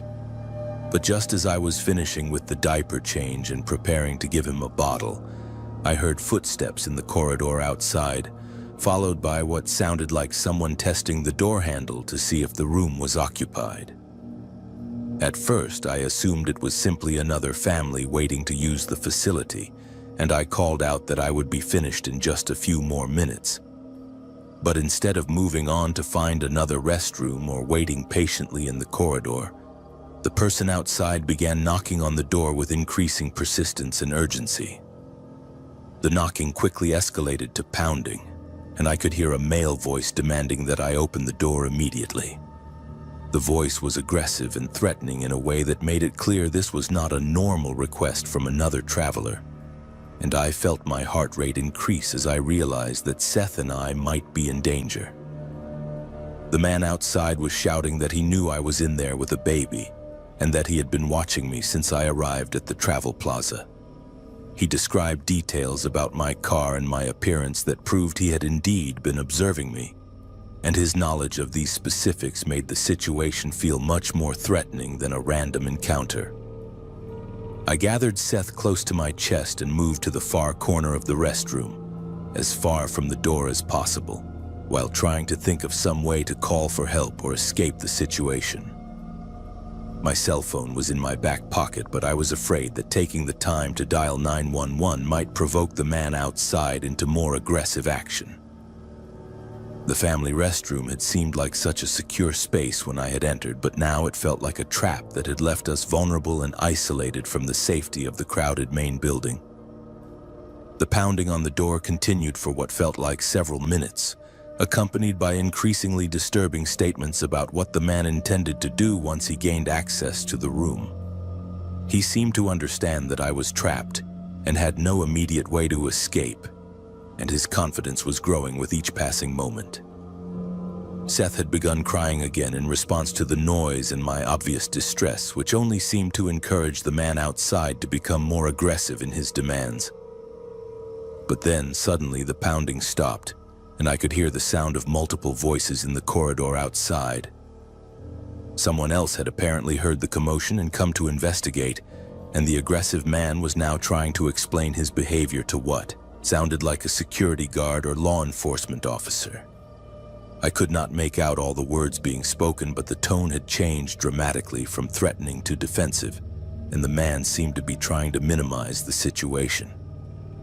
I waited several more minutes before cautiously unlocking the door and peering out into the corridor, where I found a Travel Plaza security guard speaking with a state trooper who had apparently been called to investigate the disturbance. They explained that the man had been arrested and removed from the facility, and that several other travelers had reported seeing him following families with young children throughout the Travel Plaza. His behavior had escalated over the course of the afternoon, and my encounter had been the most serious incident so far. The security guard walked Seth and me back to our car and waited while I secured him in his car seat and loaded our belongings. He explained that the man had been targeting single parents, particularly fathers traveling alone with infants, because he believed they would be less likely to put up resistance or call for help when confronted. The family restroom had been part of his strategy because it provided a private space where he could corner his intended victims without interference from other travelers. The trooper took a detailed report and provided me with case numbers and contact information for following up on the investigation.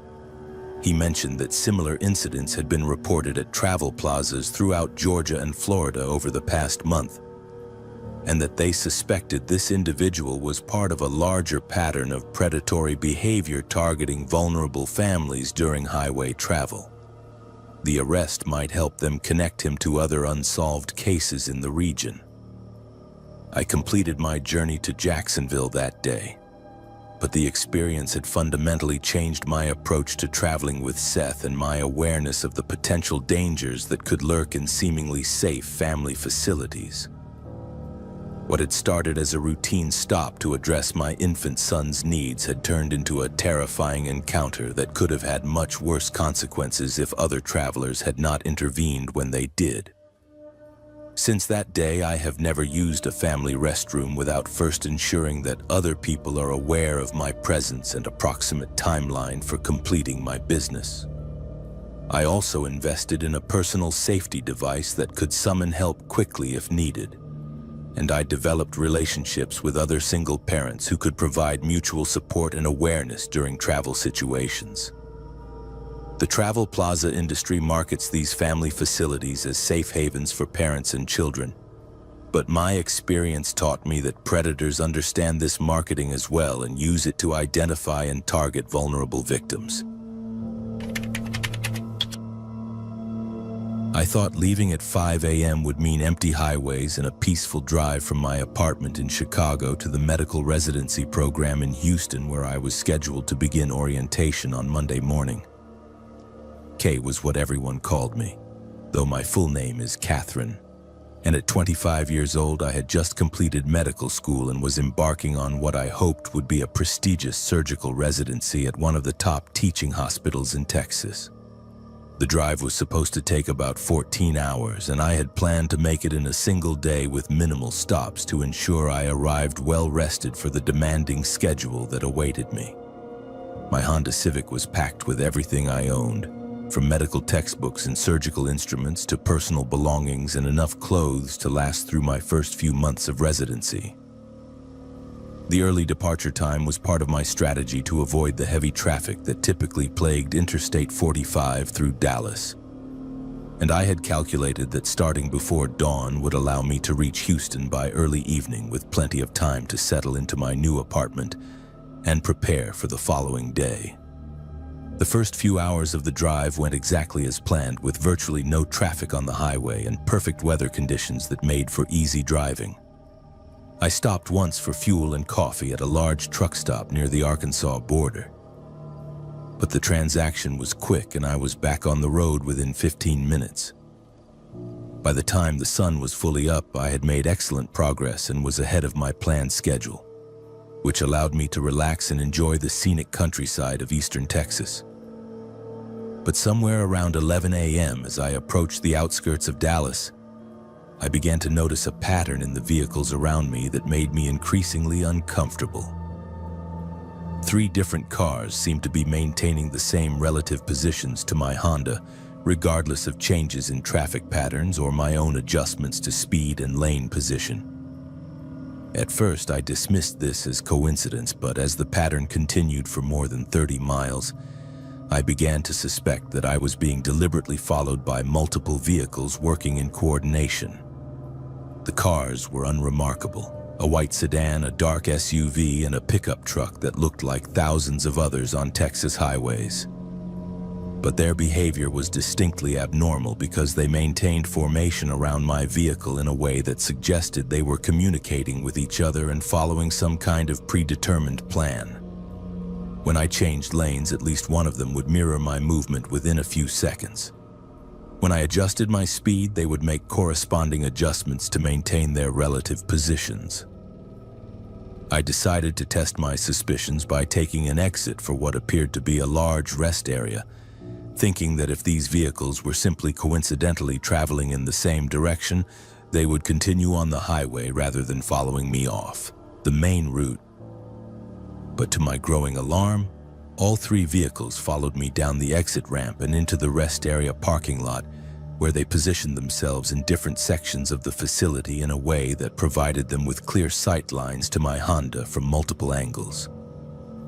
The rest area was larger than most, with separate parking sections for passenger vehicles and commercial trucks, along with a substantial main building that housed restaurants, gift shops, and tourist information displays. Under normal circumstances, it would have felt like a safe and welcoming place to take a break during a long journey, but the presence of my apparent followers had transformed it into something that felt more like a trap than a refuge. I parked near the main entrance and sat in my car for several minutes, trying to decide what to do next. The 3 vehicles that had followed me were positioned strategically throughout the parking lot, and I could see at least 2 of their occupants using cell phones, presumably to coordinate whatever they had planned.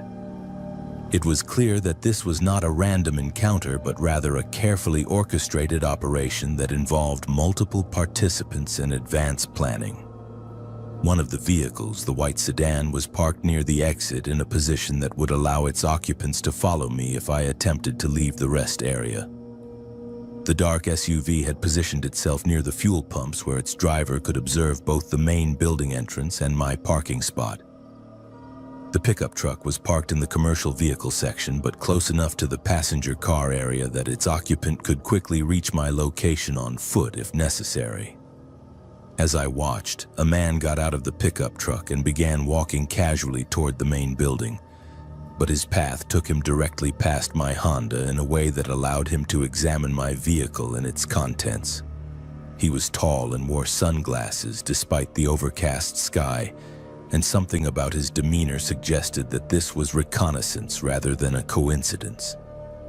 When he passed my car, he paused slightly and appeared to be memorizing details about my license plate and the personal belongings visible through my windows. I realized that I needed to seek help immediately before whatever these people had planned could be put into motion. The main building was busy with other travelers, including families with children and elderly couples, which suggested that help would be available if I could reach the safety of the crowded interior. But the distance from my parking spot to the entrance felt like an enormous gap that would leave me exposed and vulnerable to anyone who wanted to approach me. I gathered my purse and cell phone and made a quick dash from my car to the main building, moving as fast as possible while trying not to appear panicked or draw unnecessary attention to myself. Once inside, I immediately sought out the information desk and explained my situation to the attendant, a middle-aged woman who took my concerns seriously and directed me to the rest area security office. The security guard listened to my account and agreed to accompany me back to my vehicle while calling for assistance from local law enforcement. But when we returned to the parking lot, all 3 of the suspicious vehicles had vanished, apparently having fled the scene once they realized that I had sought help and that security personnel were becoming involved in the situation. The state trooper who responded to the call took a detailed report and explained that there had been several similar incidents reported along Interstate 45 over the past few months, involving what appeared to be organized groups that targeted lone travelers, particularly young women driving expensive vehicles or those who appeared to be carrying valuable belongings. The tactics I described matched the pattern of behavior that had been observed in other cases, including the use of multiple vehicles to box in their targets and the strategic positioning at rest areas to prevent escape. The trooper followed me for the next 50 miles to ensure that I was not being followed by other vehicles, and he provided me with contact information for law enforcement agencies along my remaining route in case I encountered any further problems. He also suggested that I avoid stopping at isolated rest areas for the remainder of my journey, sticking instead to busy truck stops and well-populated facilities where help would be readily available. I completed my drive to Houston without further incident, arriving safely at my new apartment complex where security personnel helped me unload my belongings and park my car in a secure garage. The experience had been terrifying, but it also taught me valuable lessons about highway safety and the importance of trusting my instincts when something feels wrong. The investigation that followed revealed that the group I had encountered was part of a larger criminal organization that specialized in carjacking and kidnapping along major interstate corridors throughout Texas and surrounding states.